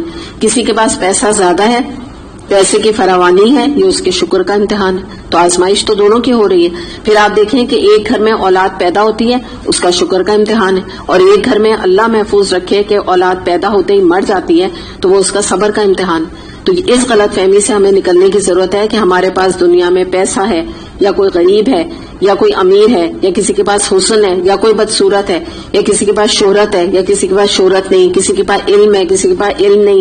جو بھی نعمتیں اللہ نے دنیا میں دی ہوئی ہیں آزمائش تو اللہ تعالیٰ ہر ایک کی کر رہا ہے، کیونکہ وجہ یہ کہ دنیا دارالامتحان ہے اور آخرت دراصل دارالجزا ہے. دوسری ایک بات سمجھ لیں کہ آزمائش کا معاملہ ایک اور یہ ہے کہ اگر نعمت کے ساتھ اللہ تعالیٰ نے یعنی پیسے کی فراوانی ہے، نعمت ہے، اور اس کے ساتھ وہ بندہ اللہ کی نافرمانی کے اوپر اڑا ہوا ہے یا اللہ کی نافرمانی پر جمع ہوا ہے، تو یاد رکھیں کہ قانون استدراج کہلاتا ہے. یہ اللہ تعالیٰ اس کو مہلت دے رہا ہے، اور جب اللہ تعالیٰ پکڑے گا اس ڈھیل کے بعد تو اس کی پکڑ بڑی سخت ہوگی. آزمائش کے حوالے سے ایک حدیث بھی ہم دیکھتے ہیں. نبی کریم صلی اللہ علیہ وسلم نے فرمایا کہ مومن مردوں اور مومن عورتوں پر وقتاً فوقتاً آزمائشیں آتی رہتی ہیں. کبھی اس کا لڑکا مر جاتا ہے، کبھی اس کا مال تباہ ہو جاتا ہے، اور وہ ان تمام مصیبتوں میں صبر اختیار کرتا ہے. اس طرح سے اس کے قلب کی، اس کے دل کی صفائی ہوتی رہتی ہے اور برائیوں سے وہ دور ہوتا چلا جاتا ہے، یہاں تک کہ جب وہ اللہ سے ملتا ہے تو اس حال میں ملتا ہے کہ اس کے نامہ اعمال میں کوئی گناہ نہیں ہوتا. یعنی یہ جو آزمائشیں ہیں وہ انسان کے گناہوں کو جھاڑ دیتی ہیں. اسے ترمذی نے روایت کیا. آگے دیکھتے ہیں. فاستبقوا الخیرات، لہٰذا بھلائیوں میں ایک دوسرے سے سبقت لے جانے کی کوشش کرو. آخرکار تم سب کو اللہ کی طرف پلٹ کر جانا ہے، پھر وہ تمہیں اصل حقیقت بتا دے گا جس میں تم اختلاف کرتے رہے. اب یہاں پہ ہم دیکھتے ہیں کہ یہاں ہمیں جو موٹیویشن دیا جا رہا ہے اور جو ہمیں پیغام دیا جا رہا ہے وہ یہ ہے کہ اگر تمہیں کمپٹیشن کرنا ہے تو نیکیوں میں ایک دوسرے سے کمپیٹ کرو، نیکیوں میں ایک دوسرے سے آگے بڑھنے کی کوشش کرو. جبکہ حقیقت کیا ہے کہ اگر ہم اپنے معاشرے میں دیکھیں، ہم مسلمانوں کو دیکھیں، اور دنیا کا تو حال ہے یہی کہ لوگ جو ہیں وہ کمپیٹ کرتے ہیں گاڑیوں میں، گھروں میں، سیلریز میں، کپڑوں میں، زیور میں، دولت میں. اور یہ ایسی ریٹ ریس ہے کہ یاد رکھیں کہ اس کا انجام اس کمپٹیشن کا کیا ہے؟ ریزنٹمنٹ، اینزائٹی، ڈپریشن، انسیکیورٹی اور جیلسی. اس کے علاوہ کوئی چیز بھی انسان کے ہاتھ نہیں لگتی ہے. تو نیکیوں کا کمپٹیشن جو ہے وہ پازیٹیو ہے. اگر آپ کسی کو دیکھ کے تہجد پڑھنے لگ گئی تو یہ پازیٹو چیز ہے، یہ آپ کی دنیا بھی سنوارے گا اور آخرت بھی. اگر آپ میں سے کوئی قرآن پڑھنا آتا تھا یہاں پہ اور وہ کسی کو اور کو بھی لے کر آ گیا قرآن پڑھنے اور سمجھنے کے لیے، تو الحمدللہ یہ پازیٹو کمپٹیشن ہے کہ اچھی چیز ہے کہ انسان نیکی کی چیزوں میں آگے دوڑ لگائے، آگے بڑھے. پس اے محمد صلی اللہ علیہ وسلم تم اللہ کے نازل کردہ قانون کے مطابق ان لوگوں کے معاملات کا فیصلہ کرو اور ان کے خواہشات کی پیروی نہ کرو. ہوشیار رہو کہ یہ لوگ تم کو فتنے میں ڈال کر اس ہدایت سے ذرہ برابر منحرف نہ کرنے پائیں جو اللہ نے تمہاری طرف نازل کی. پھر اگر یہ اس سے منہ موڑیں تو جان لو کہ اللہ نے ان کے بعض گناہوں کی پاداش میں ان کو مبتلا مصیبت کرنے کا ارادہ ہی کر لیا. یہ حقیقت ہے کہ ان لوگوں میں سے اکثر فاسق ہیں، اور اگر یہ اللہ کے قانون سے منہ موڑتے ہیں تو کیا پھر جاہلیت کا فیصلہ چاہتے ہیں؟ افا حکم الجاہلیہ یبغون، حالانکہ جو لوگ اللہ پر یقین رکھتے ہیں ان کے نزدیک اللہ سے بہتر فیصلہ کرنے والا کوئی نہیں. اب یہاں رک کے ہم یہ دیکھتے ہیں کہ دیکھیے جاہلیت کا لفظ جو ہے وہ اسلام کے مقابلے میں استعمال کیا جاتا ہے. کیسے؟ اس کو ہم سمجھتے ہیں کہ دیکھیے اسلام کا جو طریقہ ہے، ہمارا جو دین ہے اسلام، اور اللہ کا جو طریقہ ہے، قرآن کی جو بات ہے، نبی کریم صلی اللہ علیہ وسلم کی جو بات ہے، وہ اصل علم ہے. دی علم جسے ہم کہتے ہیں نا، العلم، اصل علم یہی ہے. اور اس میں کیوں یہ دا علم ہے؟ کیونکہ یہ اللہ کی طرف سے آیا ہے، اللہ کی رہنمائی اس قرآن میں موجود ہے، حقائق اس کے اندر موجود ہیں، حق اس کے اندر موجود ہے. اس کے برعکس ہر وہ طریقہ جو اسلام سے کلیش کرتا ہے یا اسلام سے مختلف ہے وہ جاہلیت کا طریقہ ہے، جو بھی طریقہ ہوگا. تو اب ہم دیکھتے ہیں کہ پری اسلامک ایرا جو تھا اس میں جو دور جاہلیت وہ کہلاتا تھا. وجہ اس کی کیا تھی کہ اس دور میں قرآن کے علم کے بغیر، سنتوں کے علم کے بغیر محض وہم یا گمان یا قیاس یا دلی خواہشات کی بنا پر انسانوں نے اپنی زندگی گزارنے کے طریقے معین کر رکھے تھے، من مانی کرتے تھے، اپنی مرضی سے زندگی گزارتے تھے. تو یہ طرز عمل اگر آج کے دور میں بھی جبکہ قرآن نازل ہو چکا کوئی اختیار کرتا ہے تو دراصل وہ جاہل ہے اور یہ جاہلیت کا طرز عمل کہلائے گا. اچھا اب آپ آ جائیے دنیاوی تعلیم کی طرف. یقیناً آج سکولز موجود ہیں، مدرسے موجود ہیں، یونیورسٹیز موجود ہیں، کالجز موجود ہیں، بڑے اچھے لیول کے کالجز ہیں. ٹھیک ہے، وہاں پہ جو علم دیا جاتا ہے دو ہم اس کو کہہ سکتے ہیں کہ پازیٹو علم ہے کسی حد تک، لیکن جزوی علم ہے. جزوی کیا ہوتا ہے؟ تھوڑا سا. اور ایک اور بات بھی ہے کہ کہیں کہیں گاڈ لیس ایجوکیشن بھی ہے. آپ دیکھیں ڈارونز تھیوری پڑھائی جاتی ہے ہمارے یہ دنیاوی علم میں. تو بات یہ ہے کہ یہ جو دنیاوی علم ہے اگر ہم صرف اس پہ تکیہ کر کے بیٹھ جائیں اور ہم یہ کہیں کہ یہ ہمارے لیے اور ہمارے بچوں کے لیے، اولاد کے لیے، آگے کی نسلوں کے لیے بس یہی جزوی علم کافی ہے جو دنیاوی علم ہے، تو بات کیا ہے کہ یہ علم کسی معنی میں بھی مکمل طور پہ انسان کی رہنمائی یا اس کی ہدایت کے لیے کافی نہیں ہے ہی نہیں. انفیکٹ آپ دیکھیں نا جہاں گاڈ لیس ایجوکیشن آ جاتی ہے تو وہ تو ہے ہی نہیں، وہ تو اللہ کے خلاف بہت سی باتیں ہیں دنیا کی ایجوکیشن میں موجود ہیں. تو اس لیے ہمیں یہ پتہ چلتا ہے کہ دنیاوی علم ہم اپنی جگہ حاصل کریں، وہ منع نہیں، لیکن جو اصل اللہ کی طرف سے آیا ہوا علم ہے جو کہ قرآن اور حدیث کے اندر موجود ہے اس کو ہم اپنی زندگی میں بیس بنائیں، وہ جڑ بنائیں. اور اس کے حصول کے بغیر آپ یاد رکھیں کہ نہ دنیا میں کامیابی ہے نہ آخرت میں کامیابی، نہ ہمارے لیے کامیابی ہے، نہ ہمارے مردوں کی ہے، نہ بچوں کی ہے. کامیابی اگر ہے تو وہ قرآن اور حدیث کے علم کے اندر موجود ہے. اور یاد رکھیں کہ کوئی کتنا ہی ہارورڈ ایجوکیٹڈ ہو، کوئی باہر کی کتنی ہی ڈگریاں لے کر آ جائے، کتنا بڑا پی ایچ ڈی کیوں نہ ہو، کتنا بڑا علامہ کیوں نہ ہو، لیکن اگر اس نے قرآن کو کھول کر سمجھ کر غور و فکر کر کے نہیں پڑھا تو وہ اللہ کی نظر میں جاہل ہے، جاہلیت کی زندگی وہ گزار رہا ہے، جو ہمیں اس آیت سے پتہ لگتا ہے. دوسری بات یہ ہے کہ یاد رکھیے گا کہ اسلام جب مغلوب ہوگا تو یہ جاہلیت ابھر کر سامنے آ جائے گی جو آج آپ دیکھ رہے ہیں. کتنے % لوگ ہیں جو قرآن پڑھتے ہیں اور پڑھاتے ہیں نا، تو جاہلیت کا دورہ ہے آج. اور میں نے جو آپ کو بتا دیا نا دی علم، العلم، ہمارے بھی جو یہ ادارہ ہے اس کا نام کیا ہے؟ العلم. تو کیا مراد ہے؟ آج آپ اس بات کو سمجھ لیجئے. العلم سے مراد ہے دا علم، یعنی قرآن کا علم، اللہ کا دیا ہوا علم، اور پھر اس کے اندر خود بخود ہی نبی کریم صلی اللہ علیہ وسلم کی احادیث اور آپ کی سنتیں آ جاتی ہیں. تو یہ حقیقی علم ہے، اس کے بغیر خسرت دنیا والآخرہ، دنیا کی بھی ناکامی ہاتھ لگے گی اور آخرت کی تو لگے گی. تو اپنے بچوں کو صرف اور صرف کریئرز کے لیے، اچھی جابز کے لیے، پیسہ کمانے کی مشین کے طور پہ نہ پالیں. یقیناً ان کو دنیا کا علم دیں، لڑکیوں کو بھی دیں، لڑکوں کو بھی دیں، کوئی اس میں مذائقہ نہیں، لیکن قرآن کے علم سے، حدیث کے علم سے ان کو روشناس کرائیں. ونس اے ویک جو کلاسز ہوتی ہیں، کہیں پر جو آپ پائیں، جو کچھ آپ کو اپارچونٹی ملتی ہے آپ معلوم کریں. میں یہ نہیں کہتی کہ بہت آج کل کورسز موجود ہیں، لیکن بہرحال موجود بھی ہیں. ایسی بات نہیں ہے کہ بالکل ہی بچوں کے لیے کوئی کام نہیں ہو رہا. تو ان کو اللہ سے جوڑیں، قرآن سے جوڑیں، تاکہ ان کی دنیا بھی بنے، آخرت بھی بنے، اور آپ اپنے لیے بھی پیچھے تاکہ آپ صدقہ جاریہ کے طور پہ اپنی اولاد چھوڑ کے جائیں. ہم میں سے کوئی یہ نہیں چاہے گا کہ وہ ہمارے مرنے کے بعد بھی گناہ کریں، تاکہ وہ تو خسارہ پائیں، ساتھ میں جو ماں باپ ہیں وہ بھی قبر میں جو ہے وہ ان کو بھی وہ نہ لے ڈوبیں حقیقت میں. دوسری بات کیا ہے کہ یہ جو بات ہے نا کہ آج جو لوگ جاہل ہوتے ہیں، مثال کے طور پہ بیچارے پڑھے لکھے نہیں ہوتے، تو ان کو لوگ بڑی باتیں کرتے ہیں، ٹھیک ہے نا. بعض دفعہ جو لوگ اچھی پراپر انگلش نہیں بولتے تو ان کا لوگ مذاق اڑاتے ہیں، بچے مذاق اڑاتے ہیں کہ دیکھو یہ انہوں نے کیسا ورڈ کیسے نکال دیا، ٹھیک ہے نا. ان کو اردو میڈیم اس طرح کے لفظ ان کو کہے جاتے ہیں نا، ٹھیک ہے. پھر یہ کہ بعض دفعہ جو پڑھے لکھے نہیں ہوتے تو ان کو تو ہر بات میں گھر میں مثال کے طور پہ شوہر بھی کہتے ہیں تم جاہل، تمہیں کیا پتا، اور خاندان والے بھی کہتے ہیں وہ تو جاہل ہیں، بالکل ان کو کسی چیز کا نہیں پتا، ان کی بات نہ کرو. تو ڈیگریڈ کرتے ہیں نا ہمارے معاشرے میں. تو بات یہ ہے کہ ان سب کی اگر وہ اللہ کی پیروی کرتے ہیں نا تو اللہ تعالیٰ کے ہاں ان کی خلاصی ہے.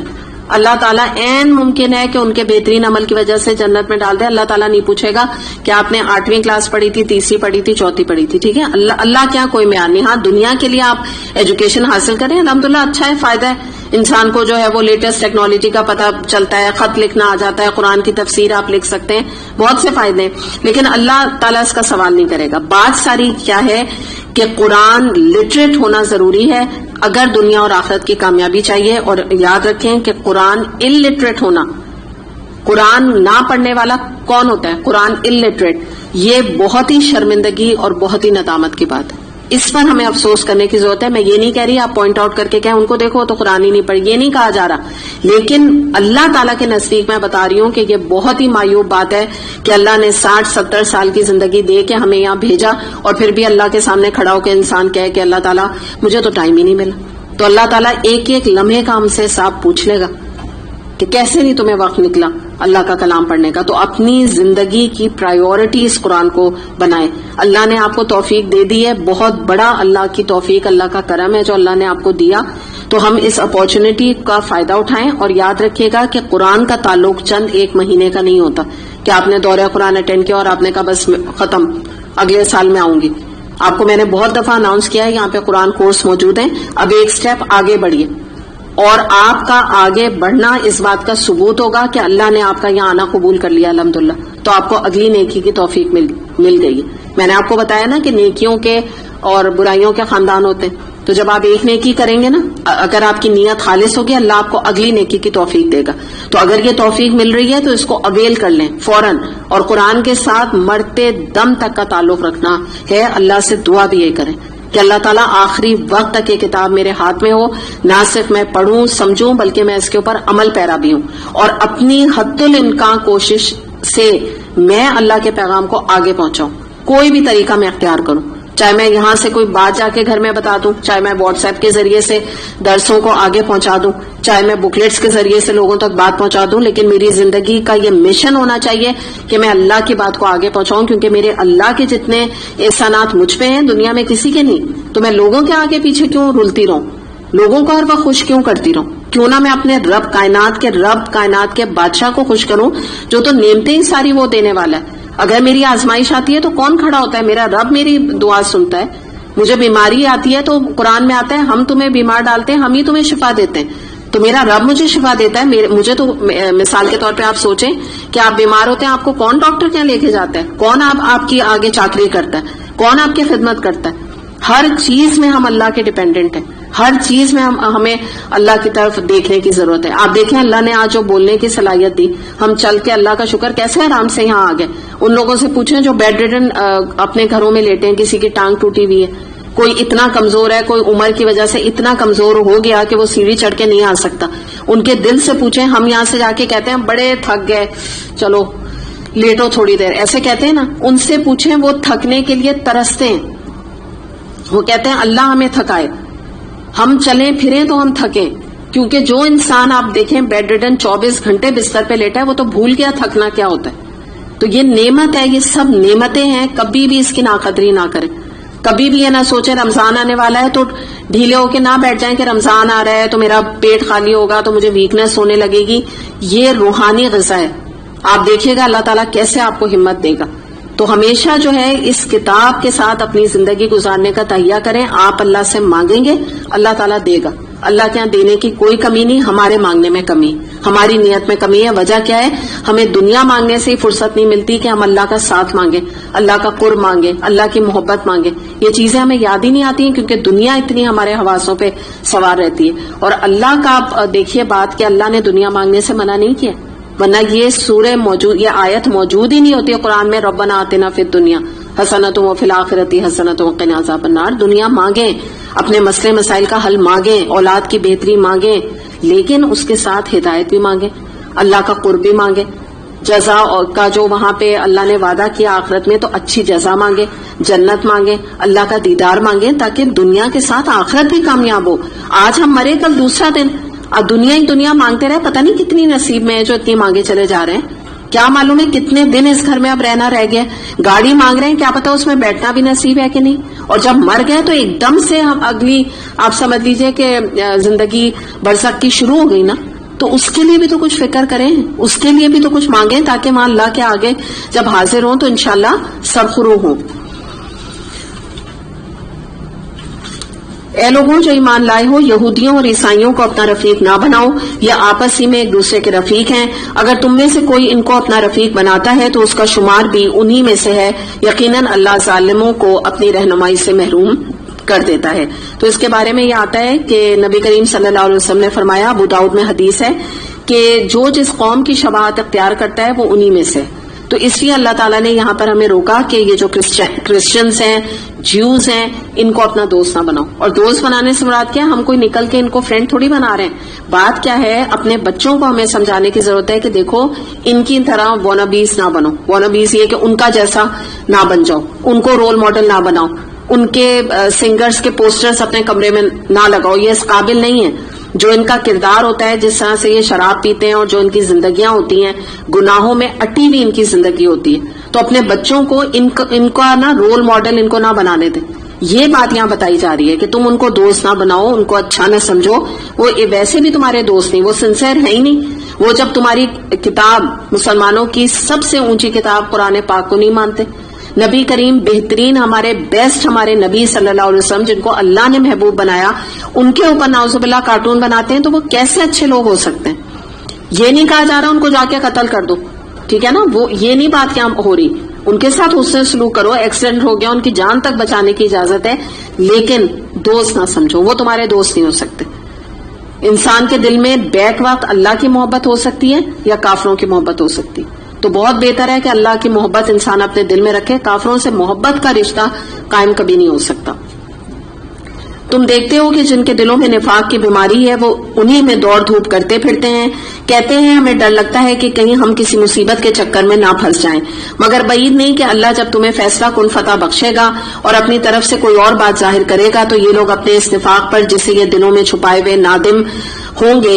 اس وقت اہل ایمان کہیں گے، کیا یہ وہی لوگ ہیں جو اللہ کے نام سے کڑی کڑی قسمیں کھا کر یقین دلاتے تھے کہ ہم تمہارے ساتھ ہیں؟ ان کے سب اعمال ضائع ہو گئے اور آخر کار یہ ناکام و نامراد ہو کر رہے.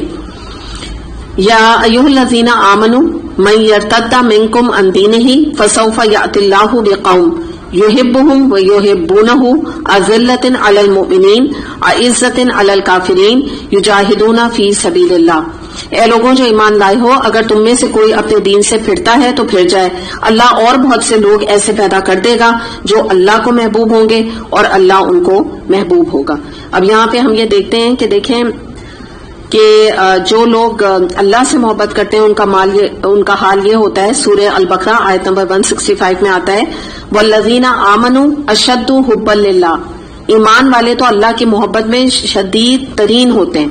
تو یہی بات ہے کہ جو انسان اللہ سے محبت کرے گا اللہ کا قرب چاہے گا تو اللہ تعالیٰ نے کیا فرما دیا ان لوگوں کے بارے میں؟ آگے ان کے بارے میں اللہ تعالیٰ نے فرمایا ہے کہ یہ حزب اللہ میں ان کا شمار ہوتا ہے. ابھی جو میں جتنی کوالٹیز انشاءاللہ ابھی آپ کے سامنے رکھوں گی تو آپ نوٹ کرتی جائیے گا کہ یہ اللہ کے گھروں میں ان کا شمار ہوتا ہے, اور اللہ نے آخری میں ان کے لیے فرمایا کہ یہی غالب رہنے والے ہیں, یہ کوالٹیز جن کے اندر موجود ہیں. پھر ہم دیکھتے ہیں کہ اللہ کو کون لوگ محبوب ہوتے ہیں.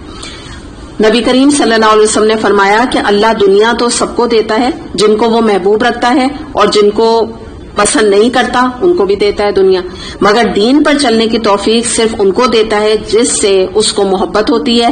پس جن کو اللہ نے دین بخشا سمجھ لو کہ وہ لوگ اللہ کو محبوب ہیں. اسے مسند احمد نے روایت کیا.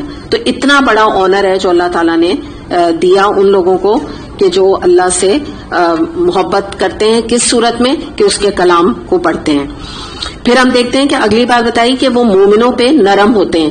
یعنی مراد یہ ہے کہ یہ جو حزب اللہ کا ہے, یہ گروہ ہے اللہ کا, یہ جو ہے اپنے آپس میں جو مسلمان بھائی ہیں ان کے عیب پہ پردہ ڈالتے ہیں, یا مسلمان بہنیں, ہمارا تعلق اگر ہے بہنوں سے, ان کی مدد کرتے ہیں, درگزر کرنے والے ہوتے ہیں. تو بخاری میں حدیث آتی ہے, نبی کریم صلی اللہ علیہ وسلم نے فرمایا کہ جو شخص اپنے بھائی کی ضرورت کے وقت کام آئے گا, اللہ اس ضرورت کے وقت اس کی مدد کرے گا جب بندے کو اس کی ضرورت ہوگی. پھر اس کے بعد اس میں ہم یہ بھی دیکھتے ہیں کہ جیسے دیکھیں غریب جو ریڑھی والے ہوتے ہیں یا غریب لوگ ہوتے ہیں تو ان سے کبھی بھی پیسے کے معاملے میں بارگین نہ کریں. غریب لوگ ہیں نا تو ان کو تھوڑے سے, وہ زیادہ بھی پیسے مانگ رہے ہیں ان کو دے دیجئے, یا آپ کی طرف سے کیا دل میں نیت کر لیجئے کہ صدقہ نکل گیا. تو یہی بات بتائی جا رہی ہے کہ وہ مومنوں پہ نرم ہوتے ہیں, ان کو سختی کے ساتھ معاملہ ان کے ساتھ طے نہیں کرتے. اگر انہوں نے قرض لیا آپ کے کسی رشتہ دار نے, ان کے لیے آسانی کر دیجئے قرض میں, ان کو مہلت دے دیجئے. اب میں نے جیسے آپ کو بتایا زکوٰۃ دینے میں اپنے غریب رشتہ داروں کو یاد رکھیے, نرمی کیجئے ان کے ساتھ. پھر ہم دیکھتے ہیں کہ کفار پہ وہ سخت ہوتے ہیں. سخت ہونے سے مراد یہ نہیں کہ ان کو قتل کرتے ہیں, میں نے جیسے بات کی, بلکہ سختی سے مراد یہ ہے کہ اللہ کے احکامات میں ان سے کمپرومائز نہیں کرتے, ان کو شرابیں نہیں سرو کرتے, یا یہ کہ ان کو رول ماڈل نہیں بناتے, یا حال حلیہ جو ہے ان کا جیسا نہیں بناتے, اور جو اللہ کی راہ میں جد و جہد کرتے ہیں. یہ اگلی کوالٹی بتائی جا رہی ہے, یعنی اللہ کی راہ میں اپنی صلاحیت لگاتے ہیں, ذہانت لگاتے ہیں, وقت لگاتے ہیں, ان سب چیزوں کے ساتھ جہاد کرنے کی کوشش کرتے ہیں. آگے مزید کوالٹی آ رہی ہے, اور وہ کسی ملامت کرنے والے کی ملامت سے نہ ڈریں گے. یہ اللہ کا فضل ہے, جسے چاہتا ہے عطا کرتا ہے, اور اللہ وسیع ذرائع کا مالک اور سب کچھ جانتا ہے. یعنی وہ کسی ملامت کی پرواہ نہیں کریں گے. مراد یہ ہے کہ جب یہ وہ لوگ ہیں حزب اللہ کہ اللہ کے دین کی پیروی کا جب وقت آئے گا تو اللہ کے احکامات پر عمل درآمد کرنے میں, اور جو کچھ قرآن کے اندر حق ہے اس کو حق کہنے میں, جو باطل ہے اس کو باطل کہنے میں انہیں کوئی بات نہیں ہوگا.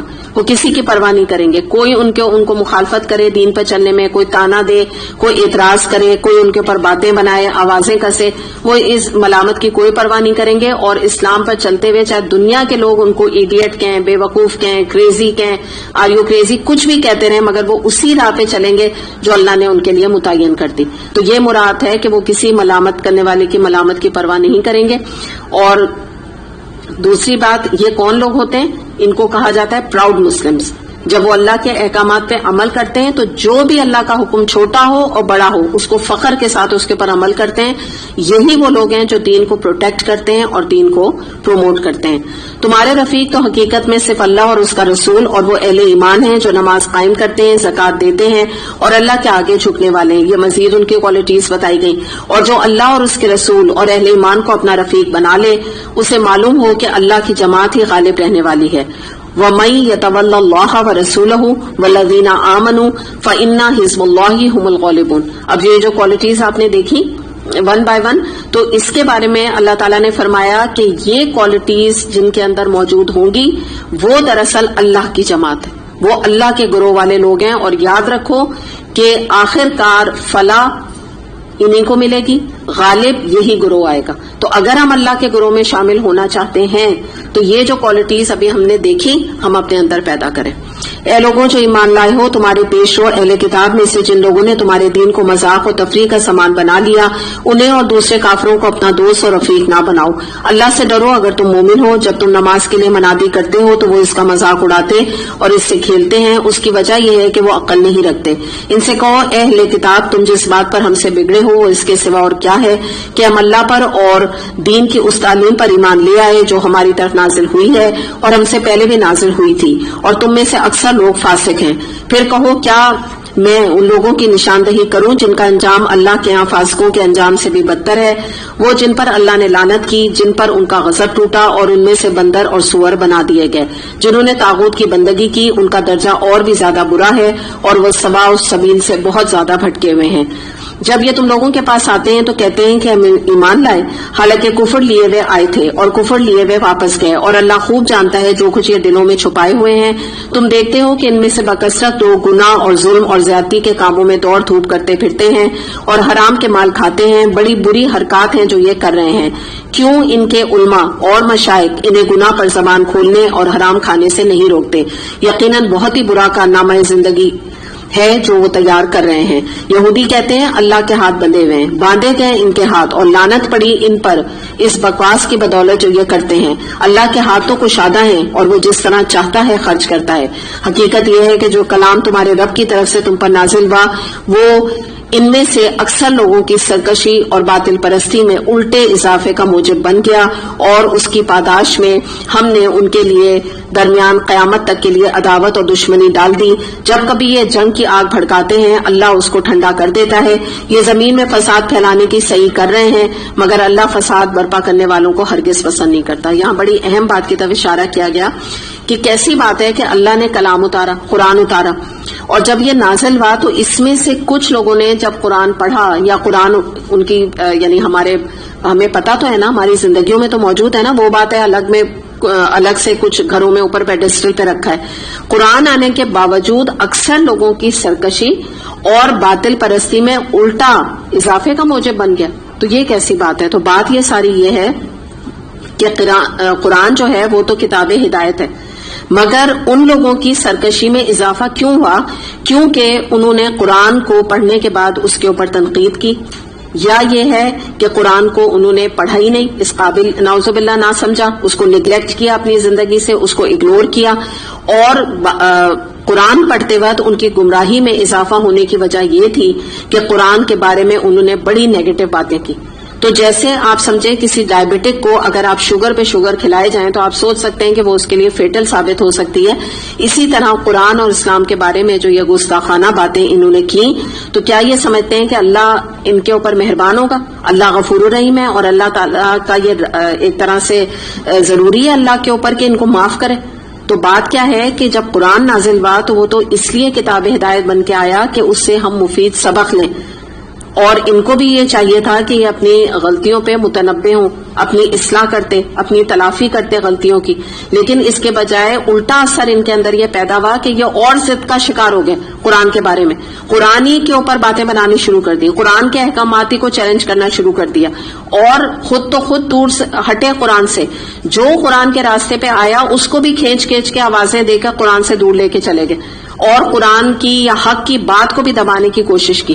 تو حقیقت ہے قرآن میں ایک آیت آتی ہے کہ قرآن سے اللہ بہتوں کو ہدایت دیتا ہے اور بہتوں کو گمراہ کر دیتا ہے اسی کتاب کے ذریعے سے، اور گمراہ کون ہوتا ہے؟ جس کی نیت خراب ہوتی، جو خود قرآن اس لیے پڑھتا ہے کہ اسے بیٹھ کے اس میں سے میں ٹیڑھ نکالوں۔ تبھی سلمان رشدی نے قرآن پڑھا، تبھی تو اس نے سیٹنک ورسز نعوذ باللہ کتاب لکھی ہے ایک غلط اور گندے ارادے کے ساتھ۔ نبی کریم صلی اللہ علیہ وسلم نے فرمایا قرآن قول فیصل ہے، یہ فضول بات نہیں، جو کوئی سرکشی سے قرآن چھوڑے گا اللہ اس کو کچل کے رکھ دے گا، جس نے اسے چھوڑ کر کہیں اور سے ہدایت لینے کی کوشش کی اللہ اسے گمراہ کر دے گا، جو لوگوں کو اس کی پیروی کی دعوت دے گا وہ سیدھے راستے کی طرف لوگوں کی رہنمائی کرے گا۔ اس سے ترمذی نے روایت کیا، یعنی مراد یہ ہے کہ ہدایت اگر موجود ہے تو وہ قرآن میں، جو کوئی قرآن کی طرف دعوت دے گا سمجھو اس نے ہدایت کی طرف دعوت دی۔ اگر اس سرکشی کے بجائے یہ اہل کتاب ایمان لے آتے اور اس کی پاداش میں ہم نے ان کے درمیان قیامت تک کے لیے عداوت اور دشمنی ڈال دی. جب کبھی یہ جنگ کی آگ بھڑکاتے ہیں اللہ اس کو ٹھنڈا کر دیتا ہے. یہ زمین میں فساد پھیلانے کی صحیح کر رہے ہیں مگر اللہ فساد برپا کرنے والے کو ہرگز پسند نہیں کرتا. اگر اس سرکشی کے بجائے یہ اہل کتاب ایمان لے آتے اور تقوی کی روش اختیار کرتے تو ہم ان کی برائیاں ان سے دور کر دیتے, ان کو نعمت بھری جنتوں میں پہنچاتے. کاش انہوں نے تورات, انجیل اور ان دوسری کتابوں کو قائم کیا ہوتا جو ان کے رب کی طرف سے ان کے پاس بھیجی گئی تھی. ایسا کرتے تو ان کے لیے اوپر سے رزق برستا اور نیچے سے ابلتا. اگرچہ ان میں سے کچھ لوگ راست رو ہیں لیکن ان کی اکثریت سخت بد عمل ہے.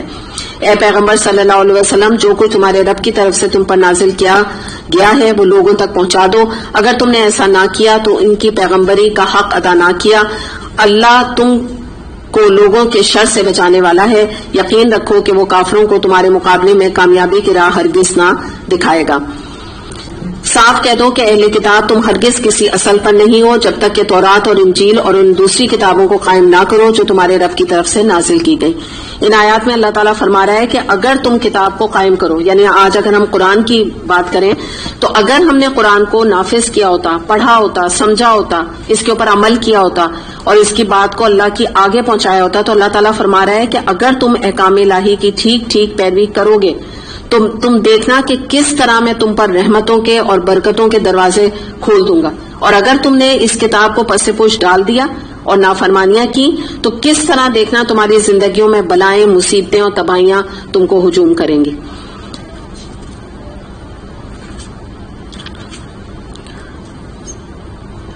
اگر تم نے ایسا نہ کیا تو اس کی پیغمبری کا حق ادا نہ کیا. اللہ کو تم لوگوں کے شر سے بچانے والا ہے. یقین رکھو وہ کافروں کو تمہارے مقابلے میں کامیابی کی راہ ہرگز نہ دکھائے گا.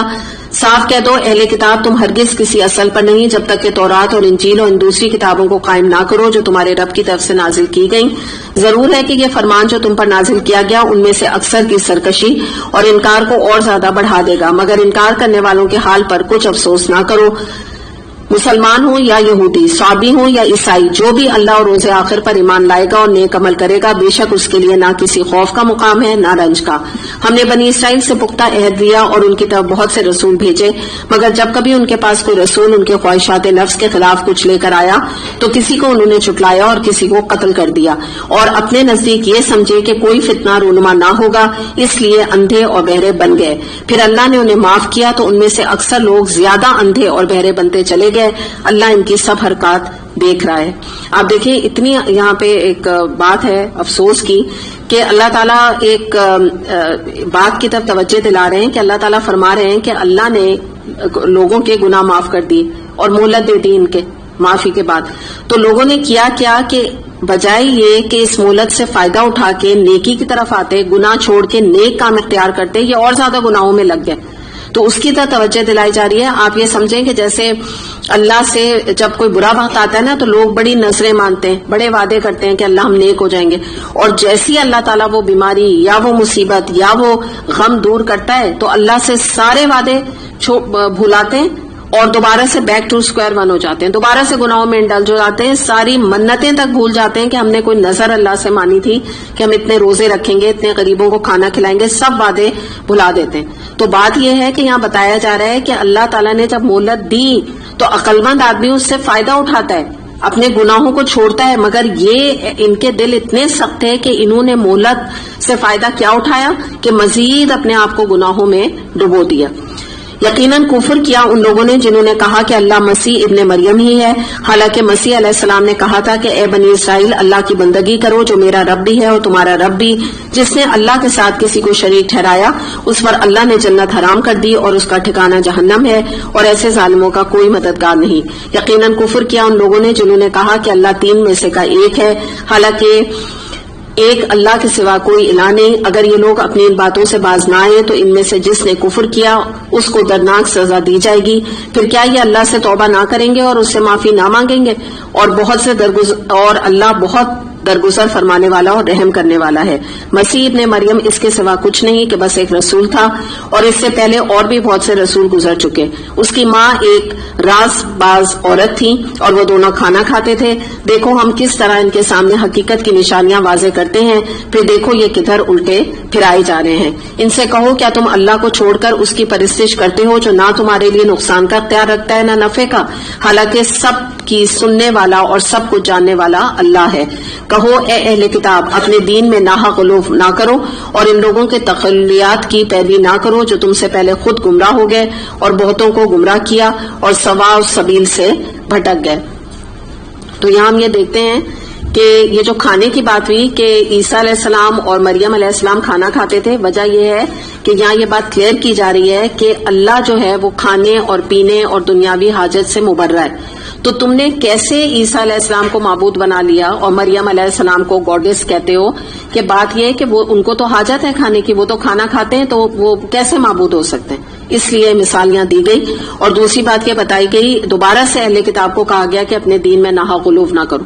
وجہ یہ تھی کہ ان کے اندر یہ گریک اور رومن کلچر کی وجہ سے ان کے اندر بہت سارے لو چیزیں اور بہت ساری آپ سمجھ لیجئے کہ ایسی چیزیں ان کے اندر آ گئی تھیں، ایگزیجریشن جو دین کے معاملے میں یہ کرتے تھے، جو کہ ایک بھٹکی ہوئی قوم کے اندر موجود ہوتی تھی۔ بنی اسرائیل میں سے جن لوگوں نے کفر کا راہ اختیار کی، ان پر داؤد علیہ السلام اور عیسیٰ ابن مریم علیہ السلام کی زبان سے لعنت کی گئی، کیونکہ وہ سرکش ہو گئے تھے اور زیادتیاں کرنے لگے تھے۔ انہوں نے ایک دوسرے کو برے افعال کے ارتکاب سے روکنا چھوڑ دیا تھا، برا طرز عمل تھا جو انہوں نے اختیار کیا۔